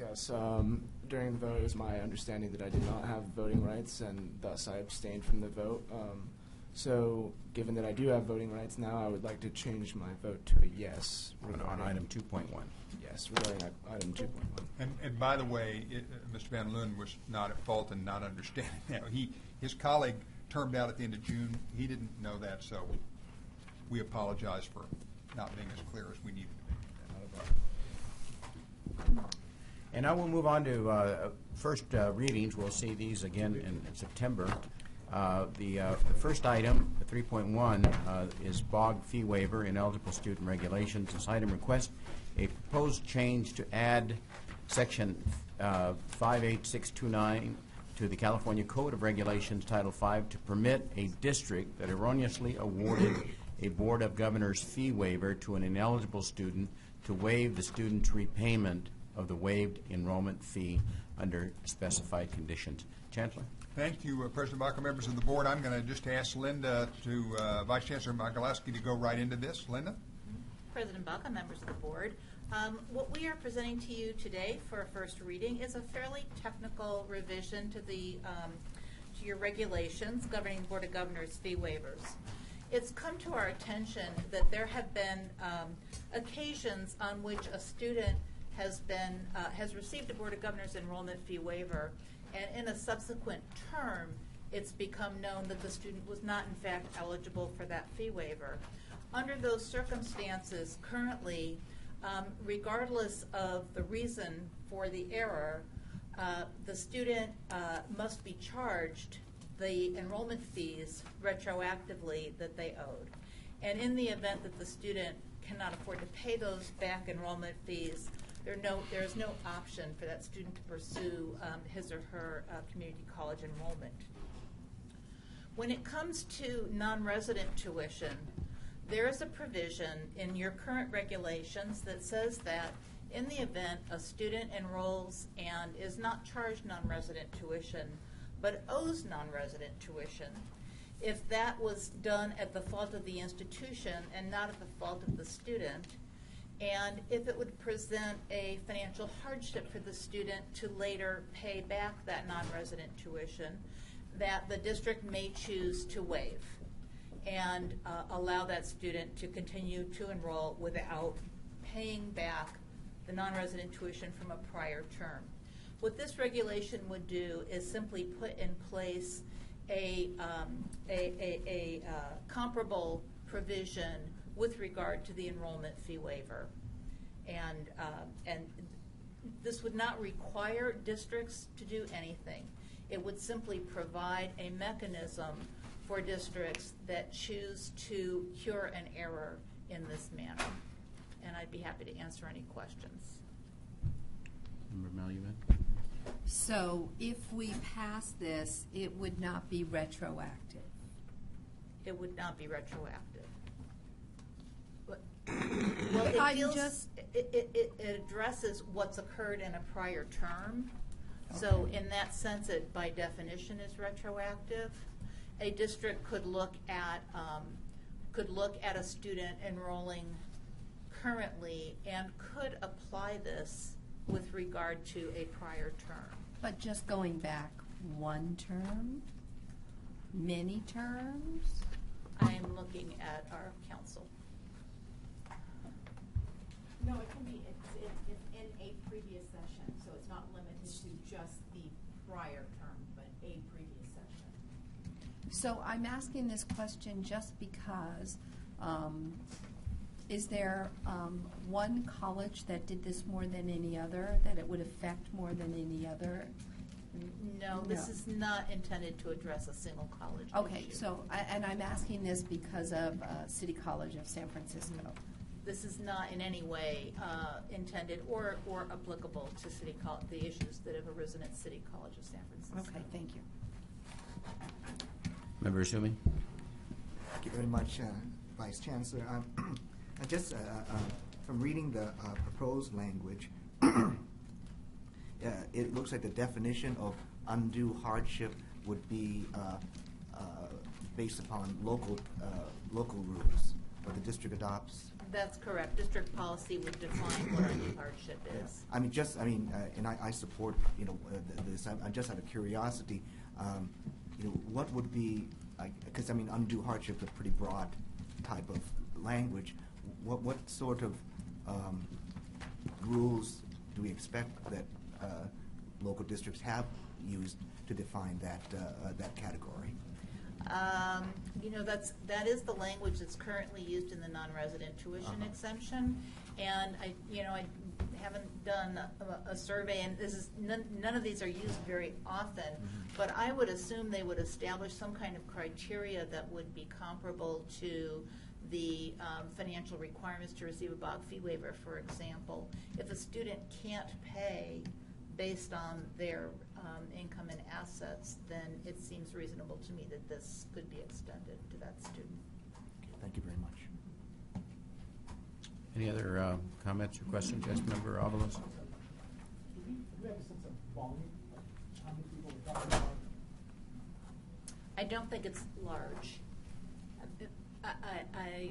I hesitate to throw out a number. I hear it gets scattered questions about these kinds of situations from among the colleges, but I can't really venture a number. Any other questions or comments? We have just concluded the first reading of the proposed edition of Section 58629 to Title V of the California Code Regulations regarding BOG fee waivers for ineligible students. We will now begin the public hearing for the receipt of comments concerning the proposed action. Prior to adoption of proposed Section 58629, we will consider and respond to these comments, as well as those written comments received during the comment period, which ends on August 11th, 2014. Vice President Baum, you have any? I have no comment cards. Okay, this concludes the public hearing. We'll now move on to first reading of item 3.2, credit course repetition regulations. This item requests changes to the regulations governing the types of courses that a district can properly designate as repeatable have resulted in students not being able to repeat general work experience courses. Proposed changes would permit students to be able to repeat all cooperative work experience courses. Thank you, President Baca, members of the board. I'm going to ask Eric and Michelle to cover this. Go right ahead, Eric. Sure. President Baca, members of the board, Chancellor Harris, this next item before you, it relates back to some changes that were made in our regulations in 2011 and 2012. At that point, the Board of Governors put in place some restrictions on the number of times that a student could repeat a course, and throughout that process, there was an involvement by our academic affairs team as well as our legal team. And in making those changes, our interim general counsel, Michelle Goldberg, really established herself as our office's expert on repetition, and so she's going to present this item. It's a very ominous title. So, generally, students cannot repeat a credit course except under very specified circumstances. One of the circumstances is if the course is an occupational work experience course, and then there's certain restrictions about when they can repeat and how many times they can repeat that course. Students are not permitted under current regulations to repeat a general work experience course. And those are the two types of courses that make up cooperative work experience. So in discussions with the System Advisory Committee on curriculum, it was recommended, and they had a subcommittee, that we look at revising these repetition regulations to permit a student to repeat a general work experience course under very similar circumstances to which they are permitted to repeat an occupational work experience course. And those are subject to limits. There has to be, if I can read my writing, there's a limit on the 6 hours per semester that a student can take in the general work experience course, and 16 semester hours total for both types of work experience. So that's the premise. That's the most significant change that we're proposing today with these changes to the regulations.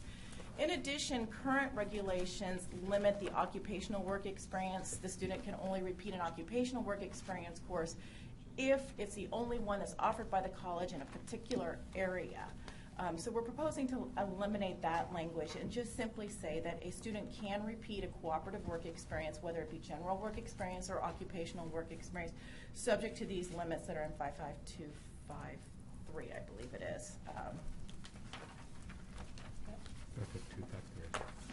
Did I get it right? 55253, yes. Little Rain Man here with the numbers.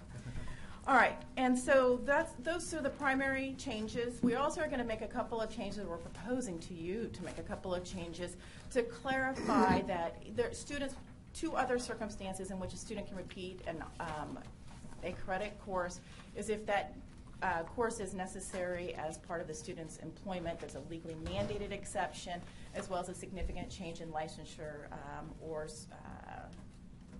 certificate. If there's some significant change in that standard.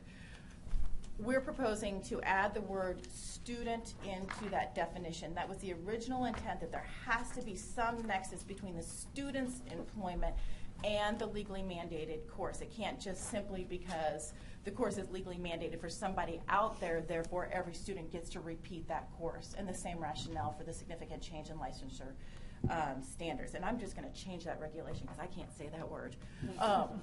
But those are the changes that we're proposing before you for first reading today and then hopefully adoption in September. My sense of adding the term the student's employment or the student's, I forget the other one, paid or volunteer employment is that it's not that something has changed in some employment setting, correct, therefore you can use that. Now, here's the question that will come up in some settings for software courses, right, computer software courses, multimedia arts courses. What if the student says, I'm self-employed? Well, what you would do is you would do two things, and you would first determine whether or not, if you're looking for the legally mandated, and you would turn to. And No, this the is, other one. the significant change in licensure. A change in industry. You pick the one I can't say correctly. The change in industry. So you would look at 55040 B9. And this is existing law. The changes that we're proposing today is just to clarify the original intent. Right. We're not trying to change this now. But you need to make sure that there's a nexus between that student's employment and then the change, and that there actually has been a change in industry standards. And then the college needs to make that determination based upon the information that's presented to it by the student. And this is one of those ones where you can actually send the student to provide you the information. Right. But I'm back to the thing where it's one thing to say you work for Pixar, and you can go into HR at Pixar and get a letter on Pixar's letterhead. And it's another thing if the student says, no, I work at home and I provide services and that's my full-time employment. And therefore there would be no, I know this one already. That's why I'm asking. And then they'll say, you know, I don't have anything to provide you but just the fact that I work at home. You know, the district's the one that's going to take that risk, because ultimately the district is going to have to be able to prove to the auditors that the repetition was permitted pursuant to these regulations. So you can only claim you can only permit a student to repeat a course that's permitted pursuant to 55040, et cetera. And you can only claim apportionment if it's permitted by 58161. So if the course does claim apportionment for it, ultimately they have to have the documentation to establish that that repetition was allowable in the regulations. So a self-serving statement by a student who is self-employed that they need this course might not be sufficient. The problem is, as was pointed out to somebody at SAC, which is, you know, people don't often want to take these courses over and over and over again just for their health. So, you know, the district's going to have to dig at it a little bit. But the good news is the district can ask the student to give it enough information to keep in its file, so in the event it does have to establish that the repetition was legally permissible.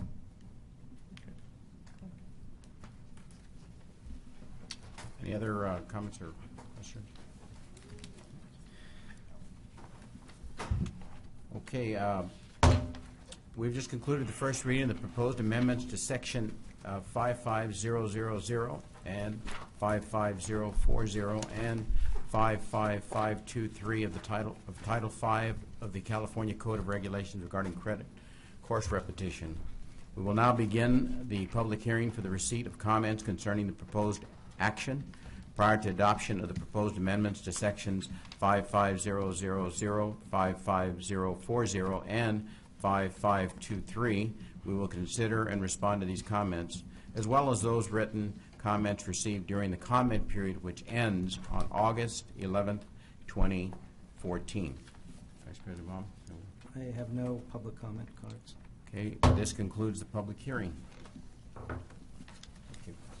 We'll now move on to first reading for item 3.3, attendance accounting, in-service training, instruction regulations. This item requests proposed changes to California Code of Regulations Title 5, Section 58006 and 58051 to allow community college districts more flexibility in computing attendance for public safety in-service training courses. Chancellor? Thank you, President Baca, members of the board. One of the most complicated areas in California community colleges is attendance reporting, and so it's with that pleasure I introduce Eric, who can explain this item to you and request your consideration as a first reading.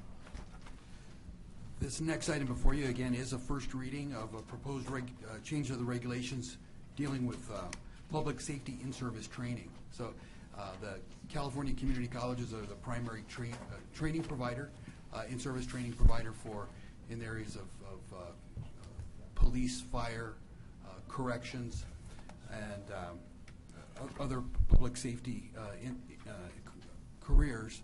And our current regulations for these programs limit the attendance counting the attendance accounting mechanism or methodology that our colleges use as they keep track of a student's participation in these public safety and service classes. This restriction is we require them to follow what is called positive attendance, which is keeping track of the student's attendance on a day-by-day basis throughout the course of the term. That restriction on the attendance accounting methodology was put in place initially because some of the other agencies that have a role in setting the safety standards, again in these public safety vocations, corrections, fire, police, at some point in the past, they had requirements that as individuals went through these training programs, had to keep track of the number of hours that they attended the in-service. It was really at the request of those other agencies at the time that we embedded in our regulations this restriction on the attendance accounting methodology to say that our colleges needed to use this positive attendance method. Over the course of the last year, we've been contacted by some of these public safety agencies, CAL FIRE and others, indicating to us that they're interested in us moving away from this this positive attendance accounting. And the reason for that is it creates a barrier for using various forms of online instruction and distance learning.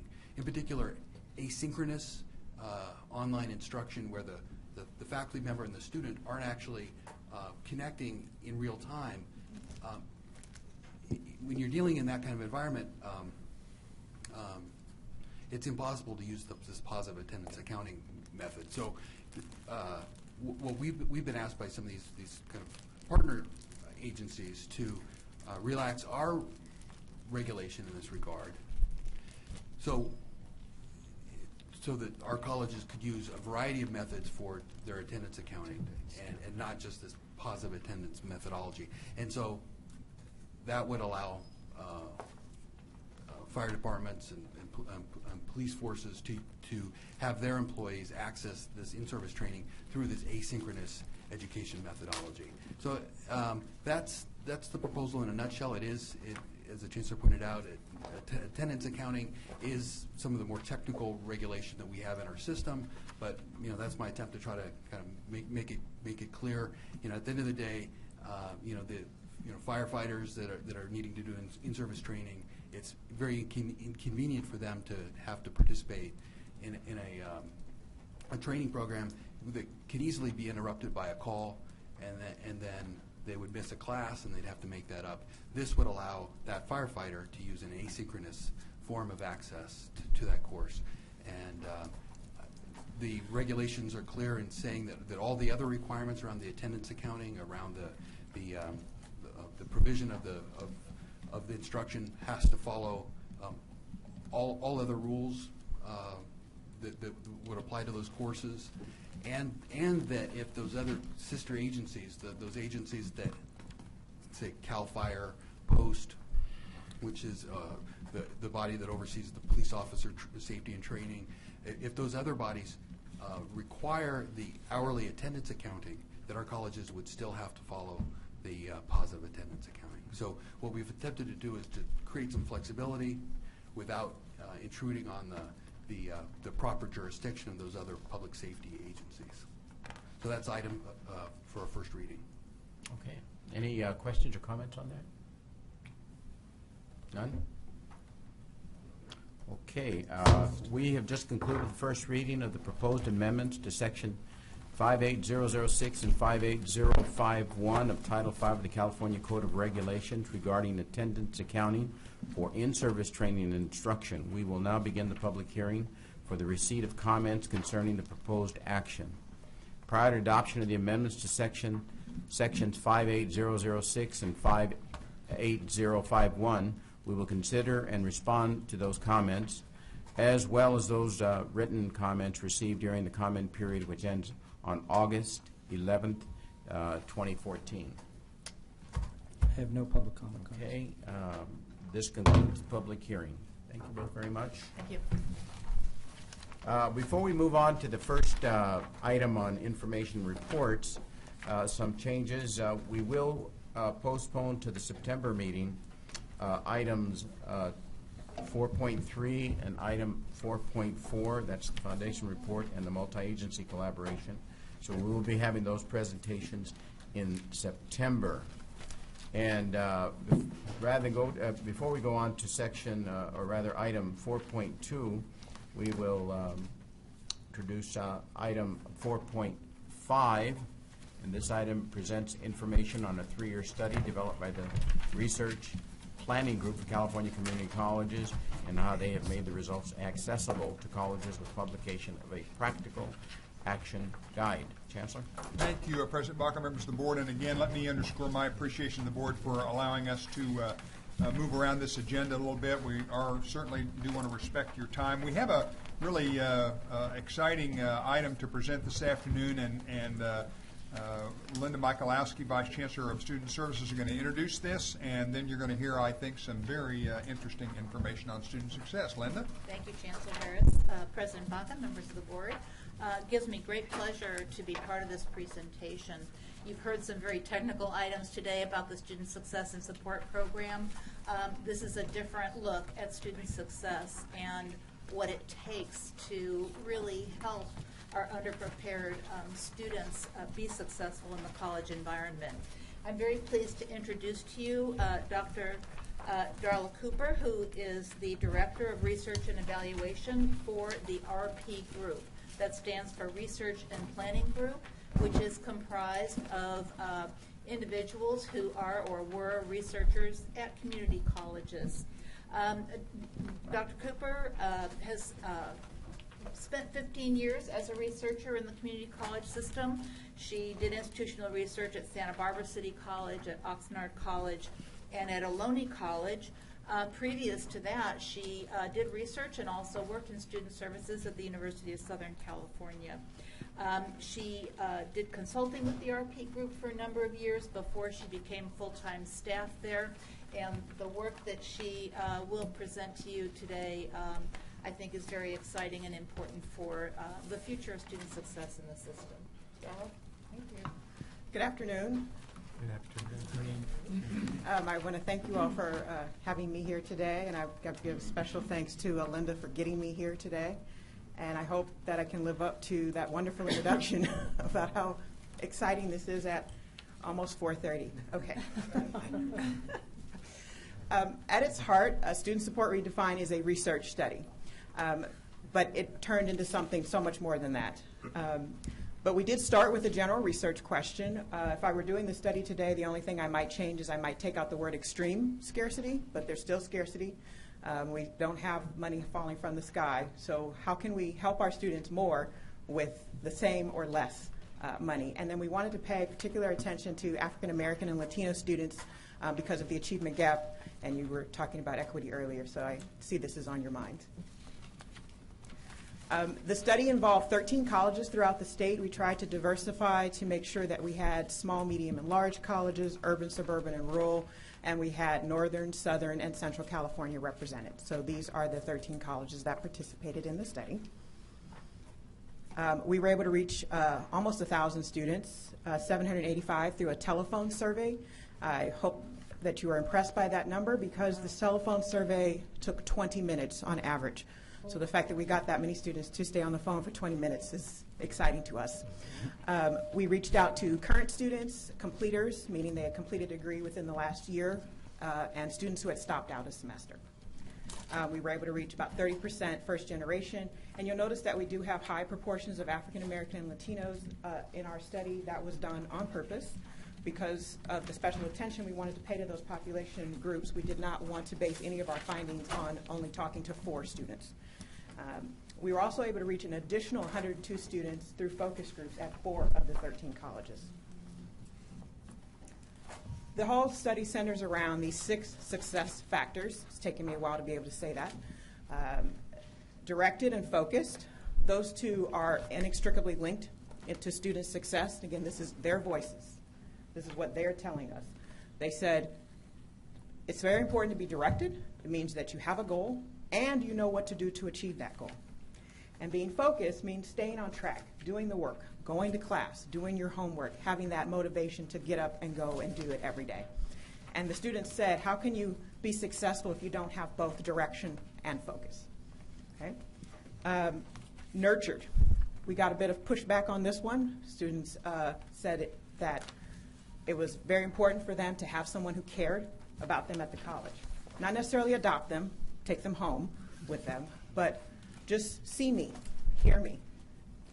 Does anybody notice if I'm here or not? Does anybody care if I'm here or not? Anybody know my name? Exactly. Engaged. That is the simple fact of, are you an active participant in your learning? And that learning happens both in and out of the classroom. Okay. Connected. Do you feel a sense of belonging?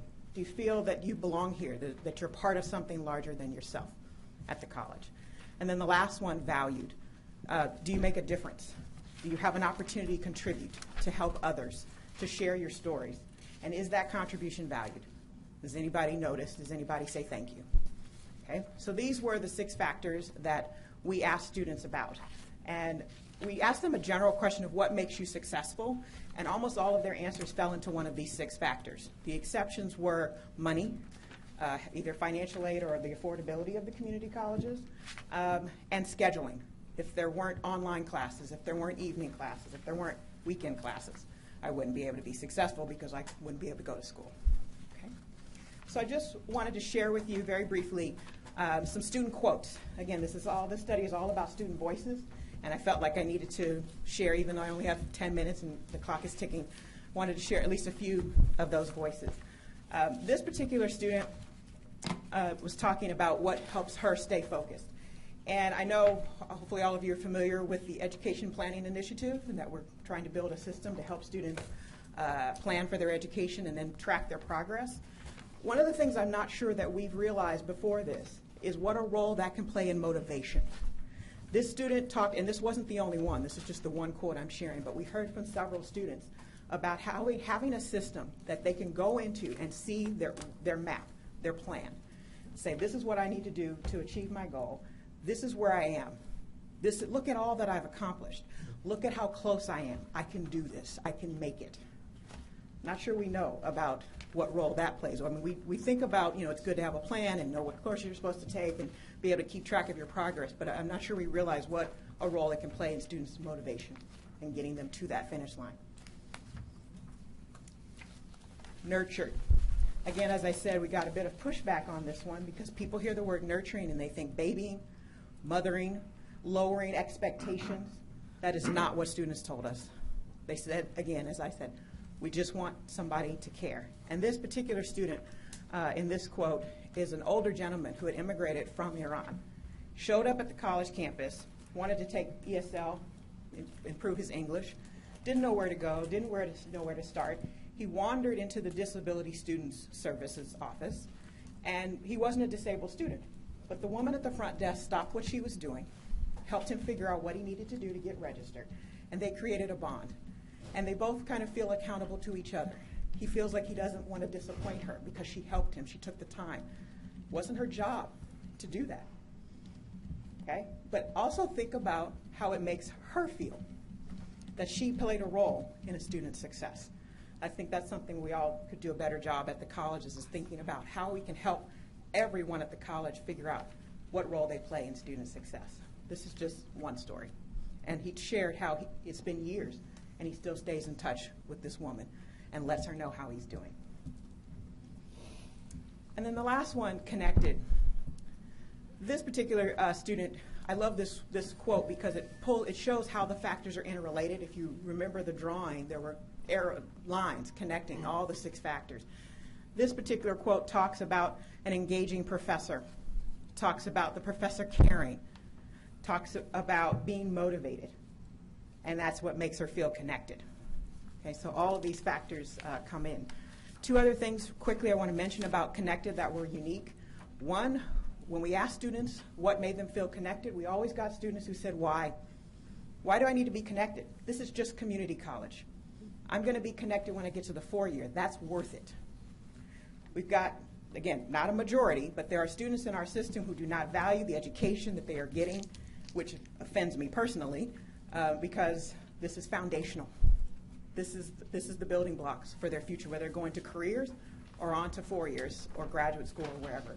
But we need to look inward and know that we have students who don't value the education, and what can we do to get them to value that, to get them to see the value.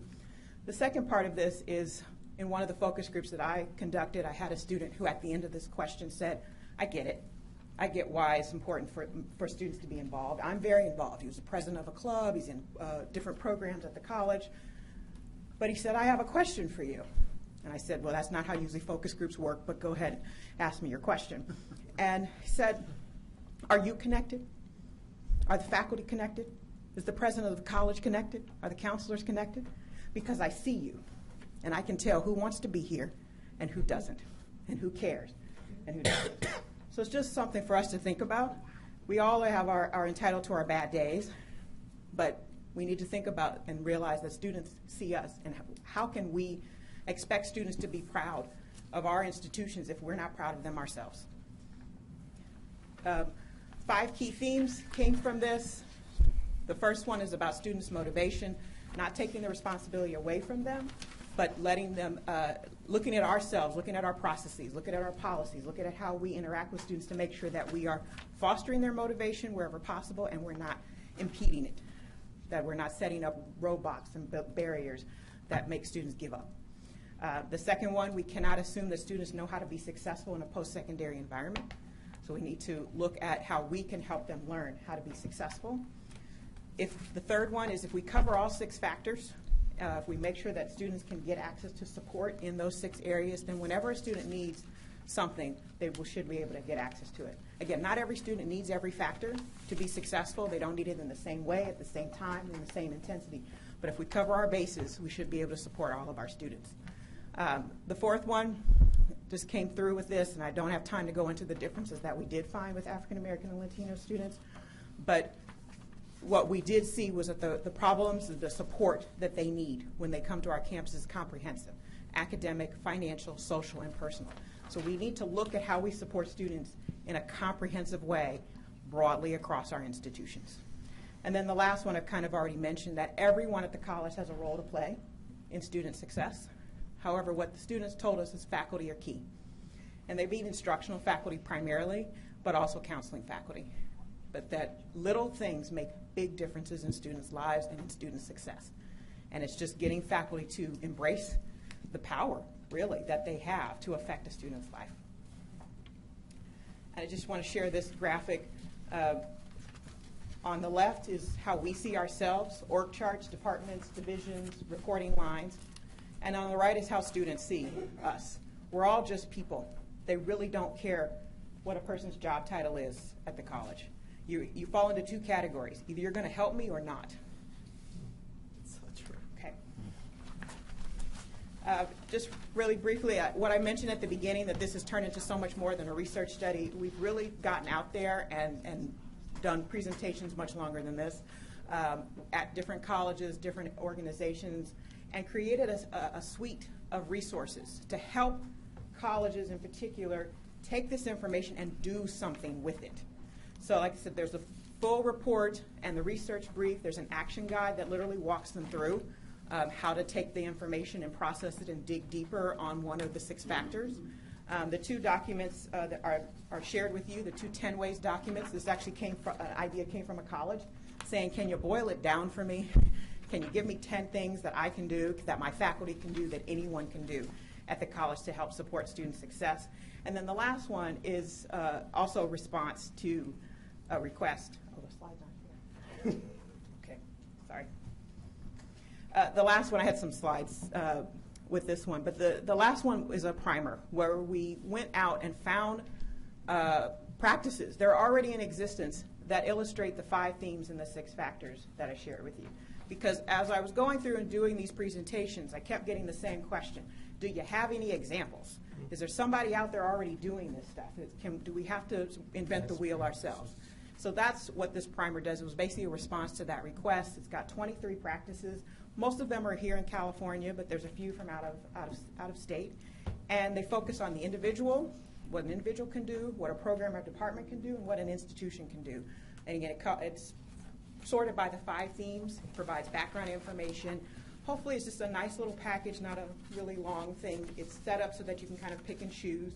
It's got little links and things like that. So it's not meant to be printed out because it's quite lengthy.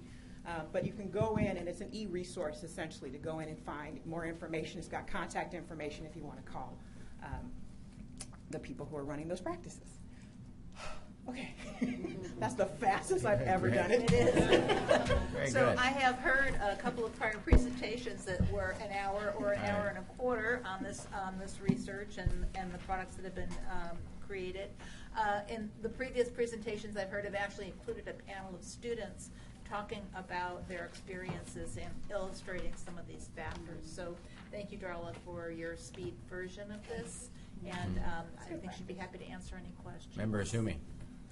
Well, Dr. Cooper, I just wanted to say that that was one of the best 10-minute presentations I have heard in a long time. So, I was no, trying. no, it was terrific. And I think it's a perfect follow-up to the great presentation that Executive Vice Chancellor Perry made about the system goals, but how are we going to get how are we going to meet those goals? And I think that this gets down into the weeds where we need to look at, and especially, getting the sentiment behind the numbers, from those focus groups that you conducted. I'm just curious that you said you had about 100 students who were members of the focus groups. How did you choose the people to participate in the focus groups, from these different colleges? We left it mostly up to the college. We gave them a list of parameters. We did want a diverse group, both ethnicity, age, gender, goal, ed goal, day, evening students. We tried to mix it up. We ended up doing 3 focus groups at each college, so one kind of in the middle of the day, like around lunchtime, one a little bit later in the afternoon, and then one in the evening, so to make sure that we covered those groups. And the groups were very diverse across all 3 of those, or 4 of those measures. Well, again, congratulations. I think this is a terrific report, and really gives us a lot to go on, I think, in terms of meeting our system goals. So I appreciate that very much. Thank you very Member much. Malumed? Well, I loved your talk. It was perfect, and I was going to talk about this tomorrow, but in your board report you sent out, I guess it was from May 28th, there's this New York Times article, Who Gets to Graduate? And I don't know if you read it, but it's everything that you talked about. And could you send one to Member Budnick, because he didn't get it.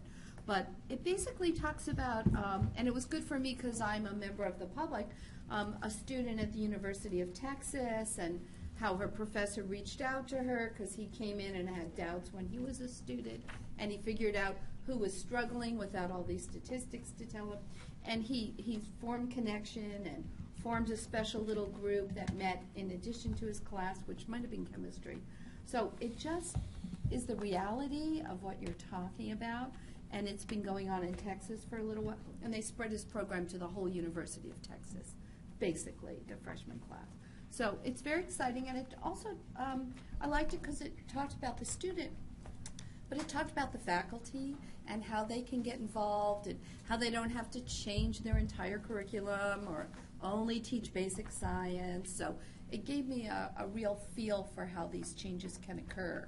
So I really like the article. Thank you. And it's exactly what you're talking about. So Thank you. I will read that. Thank you for the it's reference. great, and it just all makes sense. So keep up the good work. Thank you. Thank you. Vice President Baum?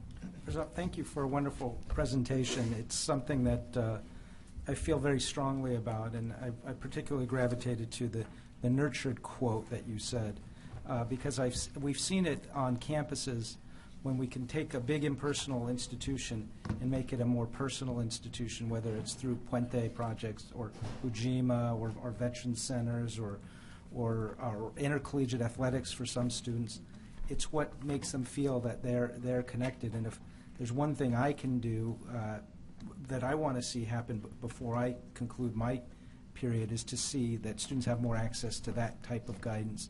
Also, because there's such a dearth of counseling staff accessible to students, we really do need to find ways to invest so that more students have somebody keeping an eye on them, not one per 1,000, one counselor per 1,000 or more students, but that somebody would actually notice if somebody stopped going to class or their grades started to drop. We've seen at Pasadena City College, I don't know if you know Brock Klein, but we've seen actually how these programs have documented success in closing achievement gaps between different groups as well. And I'm sure he'd be happy to share the actual evidence that when you implement programs like this, African American students, Latino students, young men, young women, all do better when they have access to that type of environment, too. Any other comment? Just to say thank you again. I've seen you a number of times. And I think I said basic sciences, but I meant basic skills. Okay. Sorry about that. From a student's perspective, this is absolutely true. These 6 success factors, they come into play with anyone I come into contact to, or any student that I talk with. Really just, they want to feel cared about, they want to feel a part of something, and they want to feel like they're doing something more than just coming for class. And that's what really incites their success and helps their development along the way. And that's personally what has helped me, is feeling a part of something, which is why I love the aspect of shared governance in this whole system. I absolutely love it, just because the students really do have power to change. And from what I've learned, at least at my school, being a part of the student government, it's, like you said, it's extremely hard to get people connected, get students enthusiastic about what's going on at their campus, and motivated to do things other than just go to class.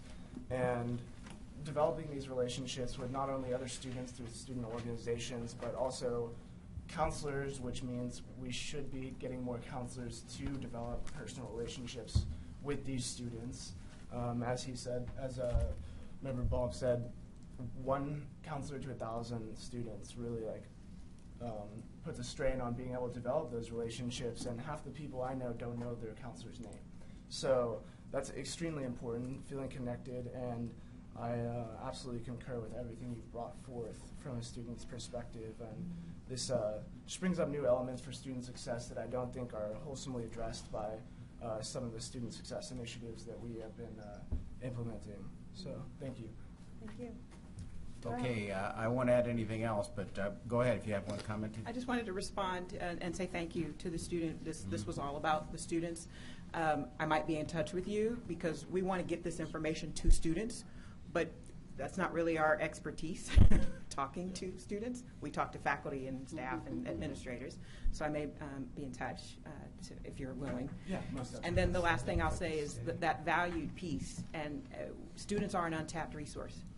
We need to, they can support each other, not to take jobs away from counselors and any of that expertise, but students told us about how much they support each other and what a difference that can make. So, thank you very much for your very good work. Cooper. Thank you.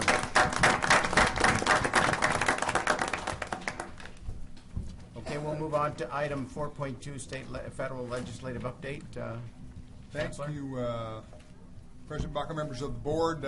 Vince Stewart, our Vice Chancellor for Government Relations, is going to bring you a quick update on both federal and state legislative activity. Ben?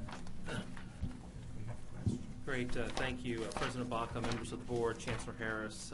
This month, the state and federal legislative update will be relatively brief. I know last month I went into a little more detail given the number of new members on the board. This time I thought I'd go over 2 of our sponsored bills, a couple of other bills of interest, and then touch upon a couple of items that are moving at the federal level. In terms of our sponsored legislation, as you might recall, we have Assembly Bill 1451, which is by Assemblymember Holden, dealing with concurrent enrollment. This piece of legislation continues to move forward through the legislative process and is currently moving to the Assembly Appropriations Committee. We did take some amendments in Policy Committee and the Senate Education Committee that I think improved it. So we're continuing to be optimistic and are working with a large number of stakeholders who are supportive of bringing some added flexibility to concurrent enrollment, along with providing some additional reporting requirements in order to make that process better serve students.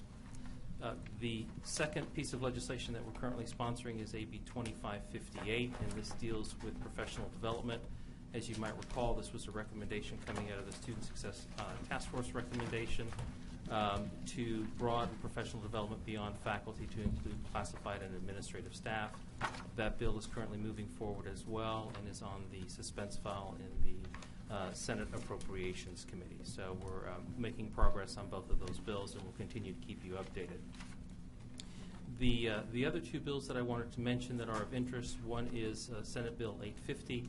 This is the legislation that deals with the baccalaureate degree for the community colleges. It was recently heard in the Assembly Higher Education Committee. Some changes were made to that bill to, I think, put a finer point on the need to address regional workforce needs and to clarify that any programs offered at the community colleges would not be duplicative of anything at the UC and the CSU. And it also limits this to a pilot program of 15 colleges, with each of the colleges offering only one program. So I think, again, this is a relatively modest step, but I think a very important step in terms of really doing a proof of concept for the baccalaureate degree at the community college here in California. And that bill, as well as is in the Assembly Appropriations Committee on the suspense file. The final bill that I'll mention, because it came up in conversation at the last Board of Governors meeting, is SB 967. And this is legislation by Senator Kevin De Leon. It deals with sexual assault on college campuses. This would create a new affirmed consent standard in terms of intimate relationships between students, and I think this is certainly a new standard in California. It would also create additional reporting requirements on the part of colleges and universities, as well as require the need to provide additional training to staff and personnel and to do additional outreach to students in an effort to raise the level of awareness and hopefully get at more prevention of these incidents happening on college campuses. I think related to that, on June 30th, there was an informational hearing that was held by the Assembly Higher Education Committee and the Joint Legislative Audit Committee that looked into these issues further. Representatives from all three segments of public higher education came in and reported on their current policies, implementation of those policies, looking at enforcement and the punishment that goes along with students who are accused of these activities, but also looking at how can we beef up prevention and awareness so folks are better able to recognize when something might have occurred and then how to deal with that. I think this is something that's currently on the forefront. I know that there are national conversations that are occurring right now. Chancellor Harris, I know, mentioned in his update to the board that the American Council on Education has been talking about this issue. So it's certainly timely that it's being dealt with in California. The committee was clear to point out that they expect the legislature to take a more active role in terms of its oversight and monitoring of compliance with policies and ensuring that policies actually translate into actions on campuses that prevent these incidents from occurring. So I think all of that is a good thing. We will certainly continue to be engaged in that conversation as it moves forward. So those are the four bills that I wanted to call to your attention at the state level. Obviously, in your board packet, we have the full rundown of the legislation that we're following, as well as other issues, and I'm happy to entertain any questions on those issues that you might have. And maybe I'll pause there before I move to the federal update. My question is about SB 1425, the awarding of the baccalaureate. No, I'm sorry. SB 850, the awarding of the baccalaureate program. Why was it put on suspense in appropriations if it has no cost to the system? Well, I think there are two issues. One is determining the fee level for students to pay for the baccalaureate degree. And the committee, the Senate Education Committee, was clear when that bill, or rather the Assembly Higher Education Committee was clear when the bill came out of Policy Committee, that they didn't want to see the fees for undergraduate education exceed what we're currently charging for undergraduate education. But I also think there needs to be a conversation about how do you deal with fees for the upper division coursework, as well as what the state will do in terms of reimbursement to the community colleges for providing that instruction. So I think it was really more of a reflection of needing to have that conversation. I think as the bill was introduced, it left that conversation to the Board of Governors. I think the legislature felt that they wanted to have a little more say and clarity in terms of what that might look like. So I think that will be dealt with in the Appropriations Committee. Not in a policy committee. since these issues are more fiscal in nature, appropriations is where it will be dealt with. I don't think that the conversation there will be exclusive to fiscal issues. As I've seen that committee be prone to do in the past, they deal with policy issues as well, which is certainly their purview. And isn't there going to be some cost to the Chancellor's office to oversee this, and where will that reimbursement come from? Well, that's a great question. I think the cost in the early run will really be setting up the pilots, and these are limited over time to 15 individual colleges. So there will be costs, staff time associated with working with the board to set the policies, and then evaluating and recommending to the board the colleges. There's not a lot of conversation at this point about funding that. And frankly, as Vince pointed out, the fiscal side of this at this point is one of the most complicated. It's interesting to me at this point that the CSU now has really signed on in support of the bill with the limitations that they wanted in place. But the cost of the upper division work in terms of the students, what kind of state support might be levied, and where that money might come from are the issues still to be ironed out. So you're talking to them about the concerns of the cost Absolutely. to the Chancellor's office for all of this? Absolutely. And I think, part of that conversation has also included several districts that have put forth the notion that they are interested in looking for resources at the local level to fund those activities that wouldn't require any additional state investment. So I think it's a pretty broad and far-reaching conversation that needs to take place. And I think the administration has been pretty clear that they would like to weigh in as well. So I think, and that's what's going to happen, quite honestly, over the course of the July recess of the legislature, and then coming back into August when the legislature reconvenes and we have these conversations in the or fiscal committee. So who's the chair of the Assembly Appropriations Committee where it's in suspense? Assemblymember Gatto. Thank you. Member Budnick and then Member Reed. Thanks. 3 quick questions. AB 13 Chavez seems to have been dead for about a year. This is non-resident tuition exemption for veterans. I'm looking at the history right now, and it seems to have been referred to rules twice after almost all unanimous votes on the floor and in committee. Do you know where that stands? Well, I think there are conversations going on now about whether or not that bill will be heard. I think the question that's been expressed in policy committee is there is a cost associated with this in terms of providing in-state tuition, and where's that cost going to be borne? So I think that's part of what needs to play out. My sense is that Assemblymember Chavez, this is a priority for him, and I know he wants to drive that conversation forward, but there have been other members of the legislature who feel equally strong, setting aside, I think, the merits for a moment about the fact that veterans, I think, deserve this as a benefit, but the issue still remains is what's the source of revenue to cover that additional Can we talk cost. afterwards about where it's actually held up? Sure, absolutely.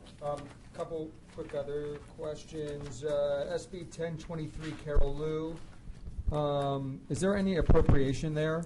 That's the community colleges foster youth asking us to kick down additional money, additional funds for services and support. Is there any additional appropriation there? Is that Currently there is not, and the provisions of that bill are subject on the identification of sources to fund those activities. Whether or not that happens now, given that the Budget Act has already been approved, I think it's potentially unlikely for this year, but I think going forward there could be state sources or additional private sources to support that. great? And lastly, on SB 850 block, back to the baccalaureate degree program. What are examples of degrees, BA degrees, that the CSU and UC don't offer? Like, what does that even look like? So I think a good example is at De Anza College in the South Bay. They have a dental hygiene program that, from what I understand, it's an additional 4 courses to move from the associate's degree to the baccalaureate degree. So that's a degree that's not offered by the CSU, and one that is really a fairly modest step to get to that next level, and it also addresses a specific workforce need in that region, which is another part of that legislation. Do we think that most of the 15 BA degree programs will be more vocational in nature than? Yeah, I would say more vocational and applied in nature, and that's by design for the pilot, and I think in part that's why the CSU came on board in support. Great, thank you. Marine? Well, my question's centered around a similar issue. My point would be is that it seemed like when we first heard this bill, it centered around nursing. And it seems like to me that it's basically gutted the bill in the sense that we won't be able to provide a 4-year nursing program as what we originally intended to do because of the duplication issue. But is there any chance of reviving that, or was that just something paramount with CSU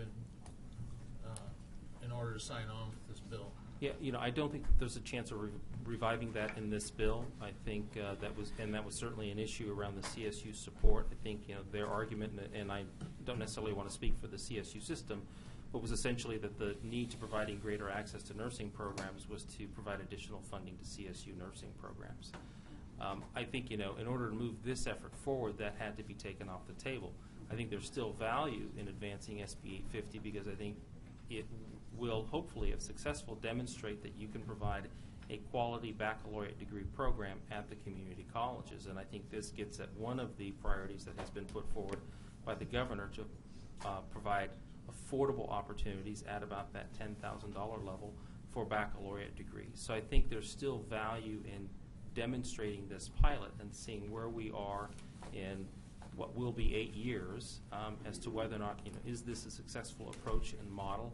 Is there a benefit to students, and is there a benefit to the state in terms of providing a quality degree at a lower cost? Member Reed, there also has been some really tentative conversation with CSU that at some point in the future they would be willing to entertain some regional conversations about some of these duplicative degrees. I think they realize that when 80% of the RNs in the state are being trained in California community colleges, that just a blanket no, never is probably not in anybody's best interest. But as Vince has pointed out, this really is an incremental process, and getting the authorization to offer the baccalaureate degree at community colleges is just the first step. I don't know really if this is the place to bring it up, but my question about the Nursing Association itself, did they support the community colleges offering a program like this? Because they seem to have a great deal to say about the instructional aspect as to what nurse can actually teach in the classroom. Did they weigh in on this subject at all? Yeah, yes, they have weighed in. In fact, Senator Bach will tell you that they are the ones who killed the initiative the last time around, several years ago. They've been, I think, more open-minded this time. But there's, again, nursing is a very, very controversial and complex issue, which for now has been set on the sideline. Member Sumner, did you want to add something? I'm working with the Glendale College and Pasadena City College and the nursing programs. Yeah, they were really saddened when this went a different route, but they said that they hope in the future that it does come back because they really were in support of it because they're already doing a lot of the training. And now for a nurse, a lot of facilities are requiring you to have your bachelor's, so they're really going into debt. They can't find the job, or if they can just continue to go to college, finish their bachelor's, and they can get the jobs as us older nurses that will be retired in the next couple of years. They're sort of stuck. They can't afford to go to a community college, or like Northridge, or for example. They can't go to certain colleges because they can't afford it, but they could go to a community college, and they have excellent nursing programs that, especially Glendale, and I can speak for Pasadena, but I know there's a lot of other good programs that are out there too. But they were so in support of it, and even some of the other college campuses were in support of it too. So, Vice President Baum. Well, first, I actually do appreciate the direction that it's going because I think it is important that in this initial stage we go in alignment with the Cal State system. And because I don't think it would be wise to go in a path that would be counter to that. Just on a very minor issue, thanks to the governor, there's 6 new public members appointed to the Board of Governors, and we have a change in leadership in the State Senate. Is there any indication, just for planning purposes, when do you think the State Senate might take up the confirmation process of the 6 new members of the... Believe me, I've been very interested in that timetable. I've had some preliminary conversations with staff. They have not set the calendar for 2015. My expectation is that, there are a series of questionnaires that are developed, that those will be done in the fall, along with some interviews prior to going into the holidays in December. And then I would anticipate confirmation hearings starting in January and running through spring. Okay. But again, So that's fall all through very spring. tentative, and since we're going through a leadership change, it could certainly change. Member Lansky? If I could ask about one other bill that's a little confusing to me, in case you could say more. It's the SB 1196, Lou, the Public Post-Secondary Education State Goals. And I mean, it starts off by saying that the governor or a designee will get together with private industry, policy, research entities, and set 5-year goals. And Right, and so that's legislation that has gone through a significant amount of conversation and dialogue with stakeholders. It's building on legislation from the prior year, SB 195, that created goals for the state for post-secondary education. I think this is trying to take it that next step.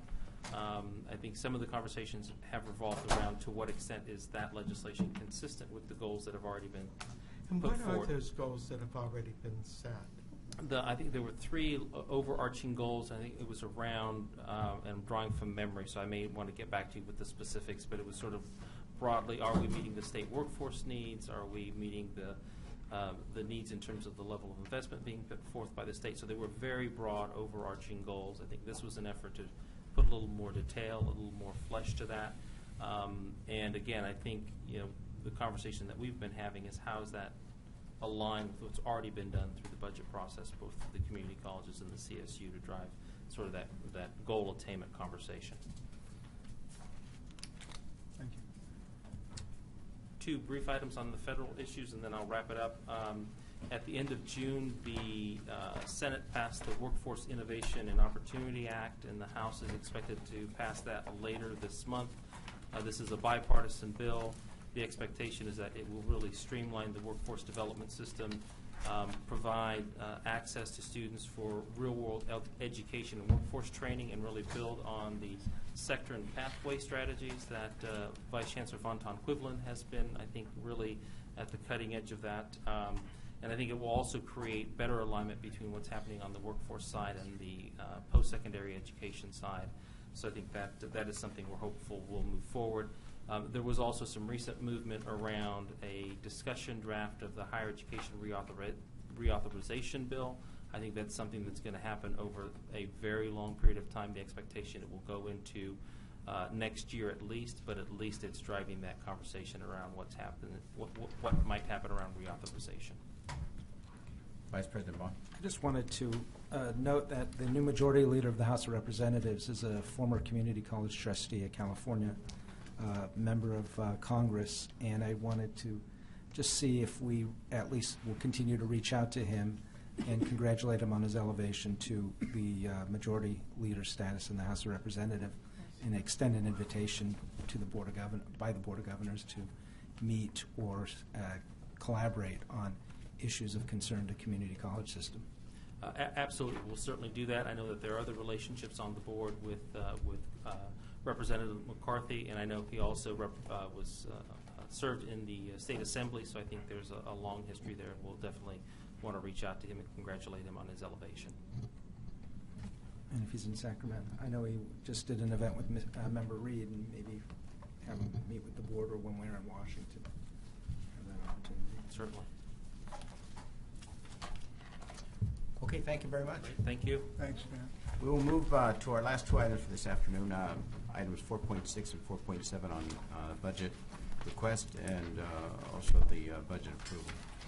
Thank you, President Baca, members of the board. We're going to allow Vice Chancellor Troy to cover 2 $6 billion budgets in under 10 minutes. He's assured me he can do that. We're going to actually bring you up to date on 14-15, the one that was just put to bed a couple of weeks ago first, and then he'll talk with you briefly about the 15-16 budget. Dan? Thank you, Chancellor Harris, President Baca, and members of the board. I will be brief on description of the 14-15 budget. I think the write-up is in your agenda is pretty detailed.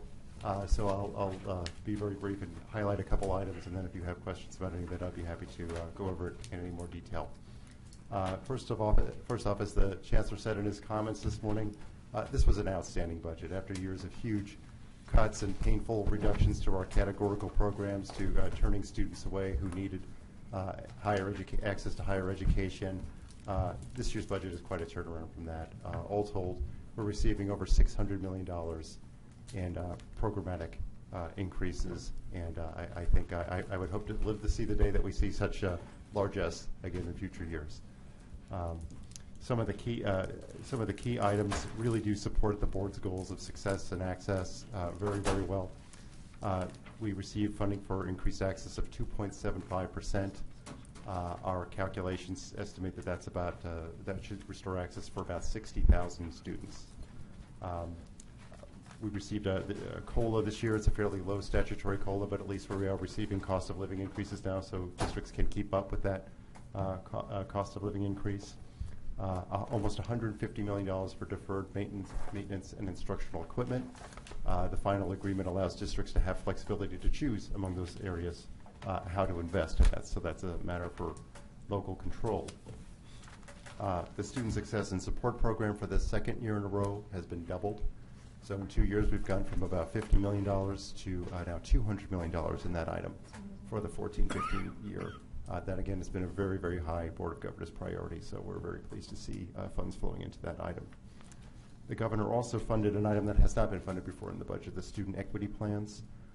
We received $70 million for that. So, again, that's a flexible item that allows districts to, based on research, identify underperforming segments of their population and come up with ways locally to address those needs. So this has been the Governor's way of getting at the categorical support items without necessarily refilling all the buckets the way they were had been funded in prior years.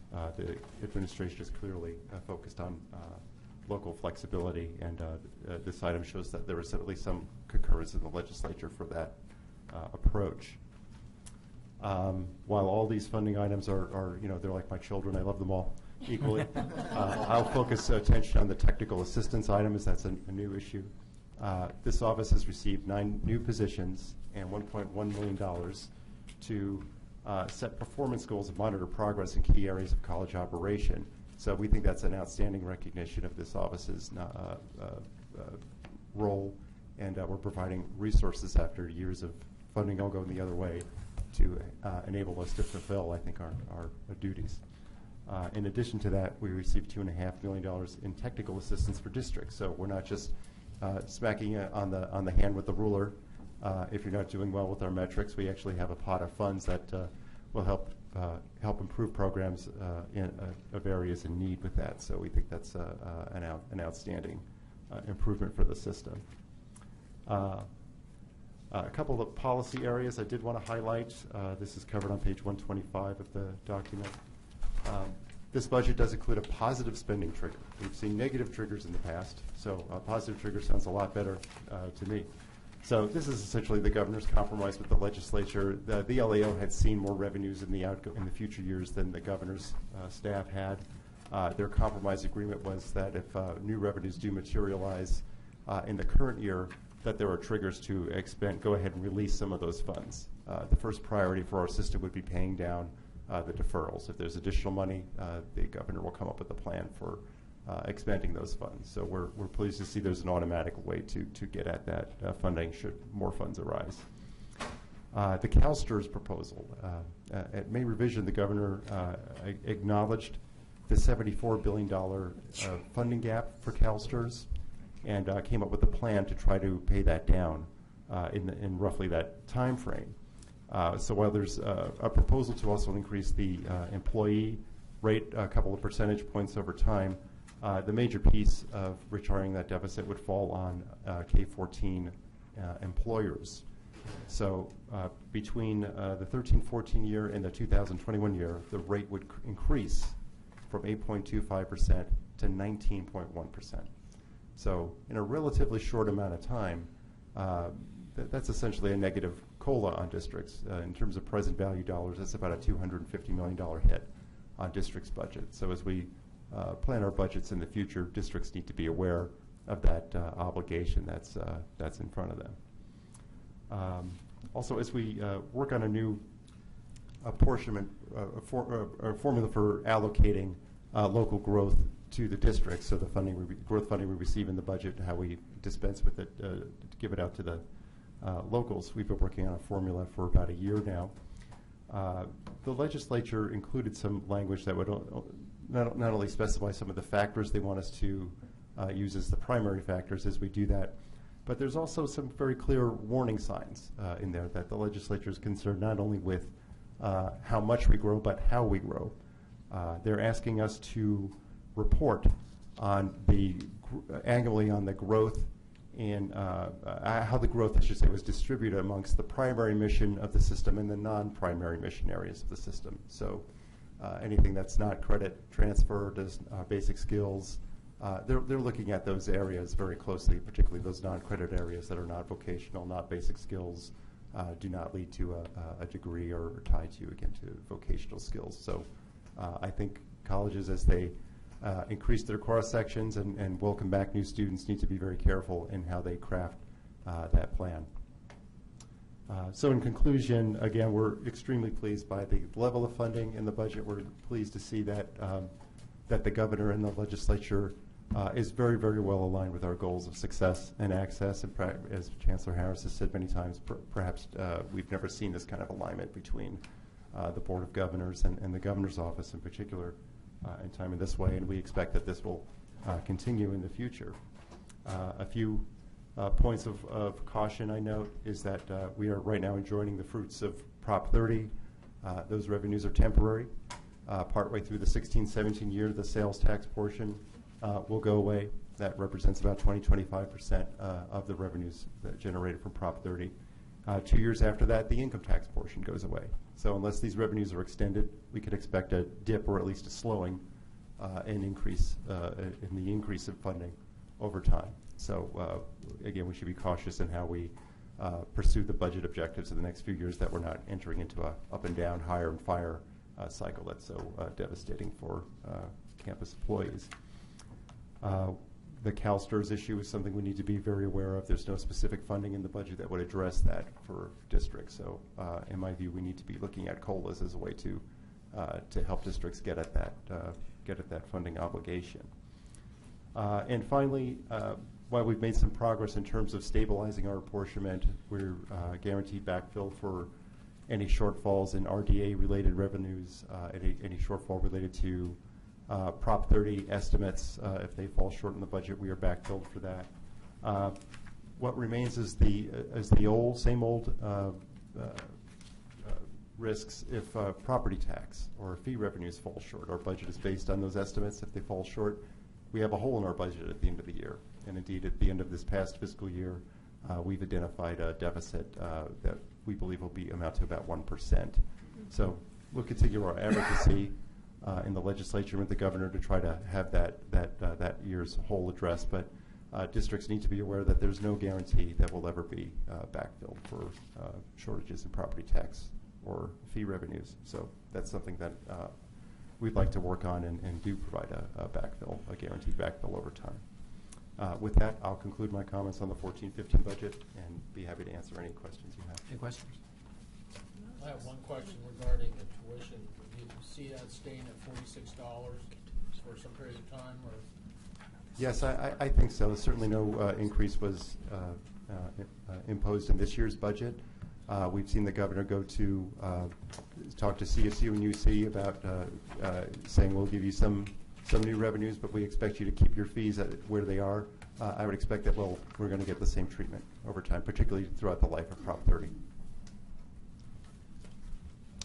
Any comments or questions? Anything else? We do have a couple of public comments. On 14-15 budget? Yes, on this item. On 4.6. Yeah, we have. Yeah, that's the next item. Yeah, we did 4.7. Oh, I see. I see. Okay. Okay. Go right ahead, Dan. Okay.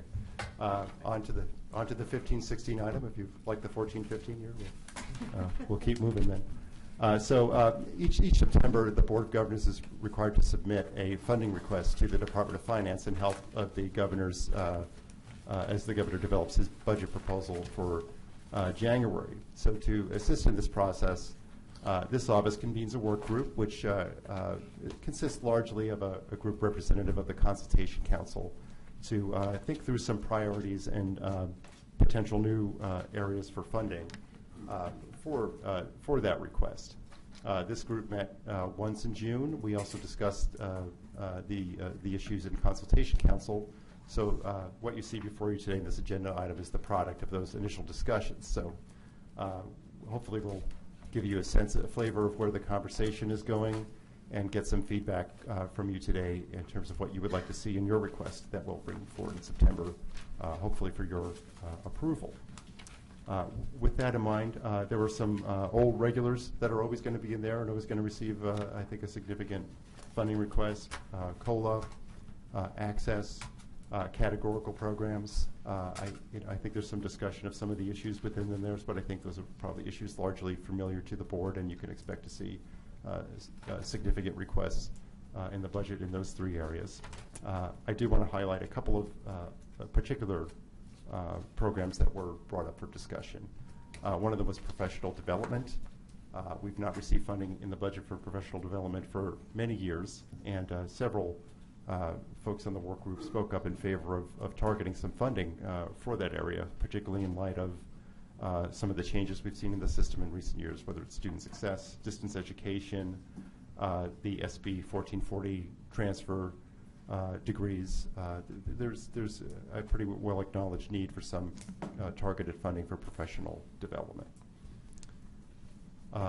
Also, faculty support. There have been some proposals bouncing around in the last year that would perhaps set aside funding to help districts hire new full-time faculty and or other full-time staff in the system. We, of course, have a faculty obligation number, which is a compliance measure which requires that districts essentially keep pace with their growth of FTS. They have to keep their full-time faculty numbers roughly percentage-wise in accordance with that. But that doesn't help you make new progress toward increasing the percentage of full-time faculty instruction on your campus. So that's an issue that was bandied about that did not survive the final budget, but there were various proposals discussed for that. Another item that was mentioned within the same umbrella of faculty support was maybe a broader item that would allow districts the choice to provide more compensation or office hours for part-time faculty members in addition to helping out with the hiring of full-time faculty staff. So that's an issue that seems to be under consideration from the group.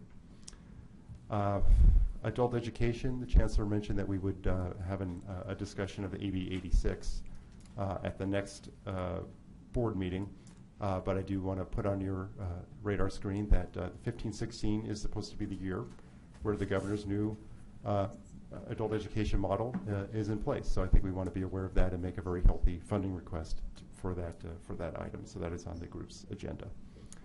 Another issue I'll draw attention to, which may or may not actually end up being a budget issue, but there was a lot of concern about it, is this issue of campus safety and mental health issues. I don't think I need to tell you about all the tragic violent activities, shootings, and whatever we've seen on campuses, not only in California but across the nation. And the group did say that this is probably an issue that we should maybe do something to get out in front of. Maybe it would be, if not a specific budget funding request, maybe it's something where we could link with UC and CSU and try to come up with a joint proposal for getting out in front of this issue and trying to get at the not only the safety issues that exist on our campuses, but maybe some of the mental health issues that underlie the problems in the first place. So this was a key concern of the group. So additionally, some general issues are, again, as I mentioned before, the STRS issue. That's a new cost obligation for districts. There's no direct funding stream to help them with that obligation. I think we should be mindful of that as we go forward with our request. And again, as I mentioned at the end of the 14-15 summary, I think we should continue to advocate to provide automatic backfills for property tax or free revenue shortfalls. It's simply not fair that districts expend dollars appropriated in the budget as if the fundings are going to be there, and then when they get to the end of the year, have the rug pulled out from under them because the estimates were incorrect. at the time of the Budget Act. So I will continue to advocate for that on behalf of the board. Great. And with that, I'll take any questions or comments you have. I want to make sure that we're in alignment with your priorities as we come forward with the request in September. Okay, we do have a couple public comments. We have 2 comment cards, one from Fabio Gonzalez of San Jose City College, and that he will be followed by Jonathan Lightman. And it's a 3-minute limit on public comment. Sure. Good afternoon, Chancellor Harris, Board President Baca, and honorable board members. To those of you just appointed, congratulations and welcome. I, similar to those of you who were just recently appointed, will begin my term as the EOP&S Association President this year. I want to personally thank you on behalf of 80,000 plus EOPS students for your continued support for budget restoration and continuous existence for our programs. To those of you not familiar with EOP&S, we are the product of the civil rights movement in California and the legislative mandated program. Our primary role is to assist the most vulnerable students in the community college system, low-income eligible students, disabled students, veterans, foster youth, and single parents. For over 50 years, we have nurtured, connected, engaged, valued, and kept our students focused in completing their educational goals. I think you heard those terms very clear earlier today. We have survived dramatic budget cuts, challenged language mandated flexibility of categorical funding at the local level, led discussion within our respective district on how to serve the above-mentioned student population, and continue to lead as the exceptional state model in student success. While we are happy of the support by the legislature to restore the EOP&S budget to the 2007-2008 levels, thank you, Vice Chancellor Troy, we are disappointed that we are perceived by the governor's office as not worthy of fiscal restoration. What's needed now is for the system to stand up in support of our students as we head towards 2015-2016. Equity is one of our most important pillars, and no one understands equity better than EOP&S. With some colleges experiencing EOPS waitlist of over 1,000 students, the time is ripe for a strong statement of support for this fundamental program. I truly want to thank you and for you to keep our program under your radar and continue your support. Thank you very much. Thank you. Jonathan Lightman from the Faculty Association of California Community Colleges.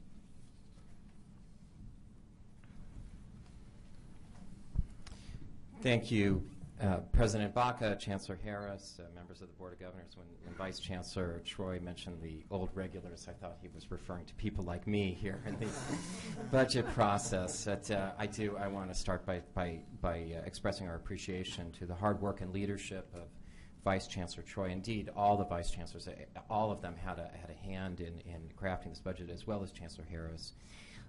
And we certainly do appreciate the governor and the legislature for the overall level of increase.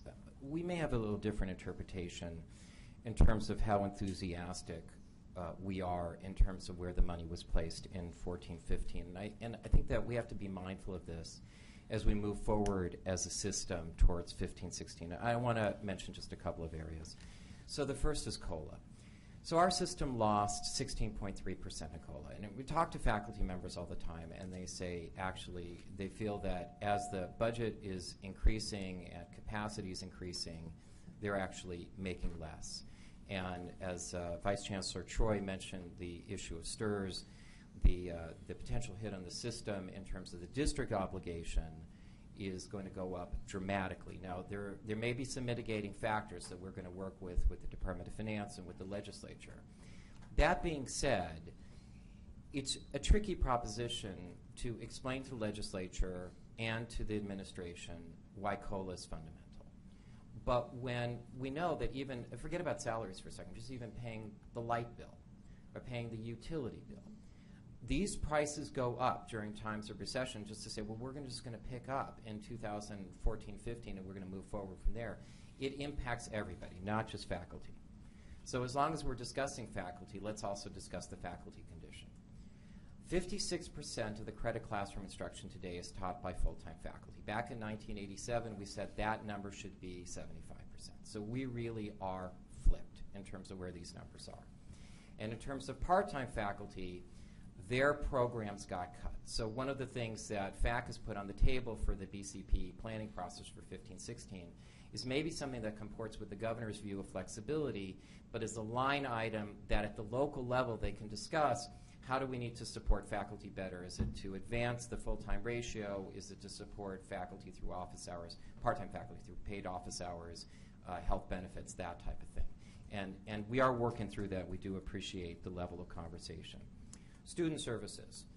Again, equity, as mentioned before by my colleague Fabio Gonzalez, equity is a pillar of this system. It always has been. But we also know that the programs of EOPS, CARE, CalWORKS, and indeed DSPS, which received $30 million, they deliver equity. And in fact, they're accountable, and they have a long-standing track record. So while we appreciate the money that could have been supplemental, that instead is perceived as supplanting that. And finally, a little bit of money to restore the Academic Senate for all the work that you ask it to do and what the state asks it to do. So we are appreciative of being involved in the process. We hope to engage with you as we go forward 15-16, but we implore you, please don't take a look at this budget and say, well, because the governor didn't support certain things in 14-15, he'll never support them, because this system does need to make a statement in terms of these items. Thank you. Okay, thank you both. We'll proceed with board reports, and we'll start with Member Asumi. Thank you very much, President Baca. The only thing I have to report is that Member Reed and I are the Board of Governors representatives on the Foundation for California Community Colleges Board of Directors. And so President Keith Mills was going to make a report about our last board meeting and things that the Foundation had done. But just to let you know, one of the main things that we did at the last Foundation meeting, which was about 3 weeks ago, was to approve the Foundation strategic plan. And I look forward to her being here next time to be able to talk about that and give details of that plan, which I think are very good and run in tandem with the goals of the Board of Governors and the system. Thank you. Member Van Loon. Yes. First and foremost, I'd just like to extend congratulations to all of those who graduated from not only our system, but all the higher education systems across the nation. And even those who don't graduate or didn't graduate and merely transferred, because that is a feat in itself from our system. Secondly, I was unable to attend the Student Senate meeting last month, but I did collaborate with some of the senators and was informed of a prospect of the formation of a committee regarding the role of advisors in student organizations, and I would like to advocate for to the Consultation Council to confirm that when the Student Senate brings it forth later on this year. I was also informed that a member of the board would be welcomed to sit on that committee, and I'm welcoming the possibility of doing so myself, because I do recognize the very important role of the advisor in these student organizations. Member Hopkins? No report. Okay, Member Lansing? Just to acknowledge that at the end of this week, I will attend the State Senate's, the Academic State Senate Curriculum Institute, which is being held at Hayes Mansion in San Jose, and typical for these curriculum institutes that happen annually in July, it's full. And then next week, on Thursday, Friday, and Saturday, I will be attending a CSU Institute on Give Students a Compass. It's about threshold concepts that they're working with, about how to integrate general education so that it's not these independent courses, but integrated courses that might provide a better sense of what the general education is that a student should have upon completing a degree. Dr. Mario? On a fun note, I attended my nephew's graduation at Cornell, and the commencement speaker was Ed Helms. God bless him. I have nothing to report. just briefly, as part of our foundation, we have a finance committee that oversees our endowment program. And I'm pleased to say that on the Osher Foundation, we've been able to give out over $11.5 million now in scholarships in just the last few years. So I think that's something very positive for the board. Three things. First off, I was able to attend with Dr. Baca the event where Chancellor Harris spoke at in partnership with President Reed and President Napolitano, and it was again a great testament to the cooperation between the three sectors and trying to build support for California's public higher education system. I want to thank the governor for reappointing Member Hawkins and also adding Member Budnick to the Board of Governors. It is a real testament now in recent months to see how much the governor is now invested in the system, and to appoint people of such high caliber really speaks well of where we're headed in the future. And lastly, I did want to acknowledge, though, the tragedy at UC Santa Barbara that happened since our last meeting that affected both UC Santa Barbara and Santa Barbara City College students, and that our condolences are with the families and the institutions, and working in partnership to see how we as a system may be able to continue to address these senseless tragedies. Thank you for that. Member Sumner? Wow, it's been a busy month for me, but from the board perspectives, it's been wonderful that I got an opportunity to be asked. We just got $25,000 for female veterans, and we're working with Glendale College, Pasadena City College, and the YWCA for career advancement and how we're going to implement it into the colleges, and it's brand new funding money that just came up, so I'm excited. And I met with Dr. Vire from Glendale College. We talked about a couple topics, some concerns. One of them was safety on campus, and I also did bring up about sexual assault, because I think it is really important within the colleges just to start an awareness on that. But I was honored to be here today, and my niece just graduated from The Hague, so I'm missing her. Actually, she's graduating tomorrow, so I'm missing her graduation. But just the importance of the junior colleges and the universities, and I never realized how much reading there was going to be on this board. You know, but there it is. Today I really feel like I was really educated. Nor are the meetings short. No, you know, they have us all for 24 hours, or we're theirs. Scott Budnick, congratulations on your appointment. Thank you very much. And for you. I guess I'd like to quickly tell you, I was in this building for the first time 2 weeks ago, before I was even appointed, meeting with Deborah Jones, because the Ford Foundation, the second largest foundation in the world, they give about $500 million a year to different charitable organizations. They are making a $25 million investment in California, specifically in the community colleges, and specifically for folks that are currently incarcerated and coming out of incarceration back into our communities. And this is on the heels of a RAND study that showed a 43% decrease in recidivism and reincarceration for folks that did higher education community college while they were incarcerated and then went on to community college campuses. Right now, 18 to 24-year-old population in our juvenile system costs $240,000 a year to incarcerate. $240,000 a year to incarcerate. 72% recidivism rate. So that much money to fail 7 out of 10 times, but when you bring higher education into the mix, it lowers it by 43%, and then if you add other things like mentoring and other evidence-based practices, you can lower it by 60%. Hundreds of millions of dollars in immediate savings, and then if you extrapolate that over a lifetime of not committing crime but paying taxes, billions of dollars in savings. So the Ford Foundation's coming in with a $25 million investment to take this to the next level. Great. Perfect. Thank you for that. Well, last Good month. to have you on board. Sorry. Member Amalos. Yeah, last month I was in Los Angeles on a personal matter, and I went to visit 6 community colleges there, and that was just enlightening for me, just to be there, and you know, visited Rio Hondo, East LA Community, LA Tech, Santa Ana. Let me see here, what else? Saddleback, and also Long Beach. So it was really cool. And also met with the new chancellor, Francisco Rodriguez of Los Angeles as well. So it was great. And next month I'm going to Peralta. Just going to go visit my home area, go to Oakland and stuff. So just trying to get out and about, get better versed on what's the issues and how we can help. Very good. Okay, we do. Thank you all for that.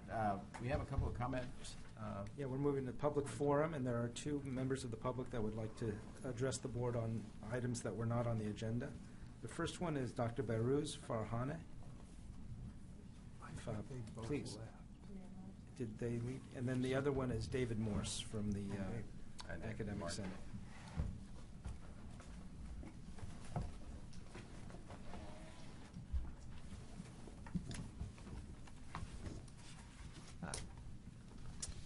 President Baca, Chancellor Harris, and board members. First, I've had a chance to meet almost all of the new board members, but for the couple that I haven't, I'm David Morse, and as of 1 week ago today, I'm the president of the Academic Senate for California Community Colleges. So, thank you. Just want to mention very briefly, this wasn't in my prepared remarks, but just wanted to say that we support Jonathan Lightman's comments on the support for faculty and for the Academic Senate in next year's budget. So, what I wanted to do was just give you a very brief update on Academic Senate activities. As Member Belansky mentioned, this week, beginning on Thursday, the Academic Senate will host our annual Curriculum Institute in San Jose. We expect more than 300 faculty, administrators, and classified staff to join us for 3 days of discussion and training regarding curricular issues. I know that Member Belansky will be there, but if any of the rest of you happen to be near San Jose later this week, we'd be very pleased to have you stop by and join us. I'd also like to let you know that the Academic Senate has taken inspiration from the Board of Governors' practice of holding one meeting per year on a community college campus, as you will do in November when you go to Foothill de Anza. And we've decided to take that practice a step farther. So beginning this year, rather than, as we did last year, having all of our executive committee meetings in Sacramento, beginning this year we're going to have the majority of our meetings on college campuses around the state. So our first executive committee meeting in the fall will be on August 22nd and 23rd at Long Beach City College. And future meetings this year are planned for San Diego Mesa, Lake Tahoe Community College, Modesto Junior College, Riverside, and others. I'll be happy to provide a full schedule to the board when we have it put together. And we encourage you, if we are in your area, to stop in and join us at our meetings. We hope that by taking our meetings on the road in this way, we will be able to encourage more regular and direct interaction between our executive committee and the faculty who elect us, and therefore we'll be able to serve the system and the board even more effectively in representing the voice of the faculty in academic and professional matters. And finally, I'd like to alert you now to the dates of our fall plenary session so that you might consider reserving those dates and attending the event. It will be held at the Irvine Marriott on November 13th through 15th. This is our biannual conference at which faculty from around the state come together to discuss and learn about statewide issues and to develop our Academic Senate positions. I would invite all of you to consider joining us. I believe you'd find the event both interesting and useful, and I will be happy to provide further information to anyone at your request. Thank you for your time, and I look forward to working with the board as Academic Senate President this year. Thank you. Long Beach City College, huh? Okay. Yay, you didn't Julie mention must have you're thought of that. from there. Clarissa, are there any Just a coincidence. directions or instructions that we need to? Going directly to. Gary is downstairs, waiting, so, if you need to go to the hotel to freshen up, he will take you to the hotel. After that, Yeah, but the dinner's at 6, right? Dinner's at Okay, so Some of us unless should you go straight, really right? need to go, you ought to go straight, straight to dinner. Yeah, very good. We will recess to the morning. Real quick, the Board of Governors will adjourn into closed session to discuss a personnel matter which will commence on or about 10 o'clock tomorrow morning at 1300 H Street. The Sterling Hotel is noticed in the board agenda. Thank you very much for that announcement. 8 o'clock.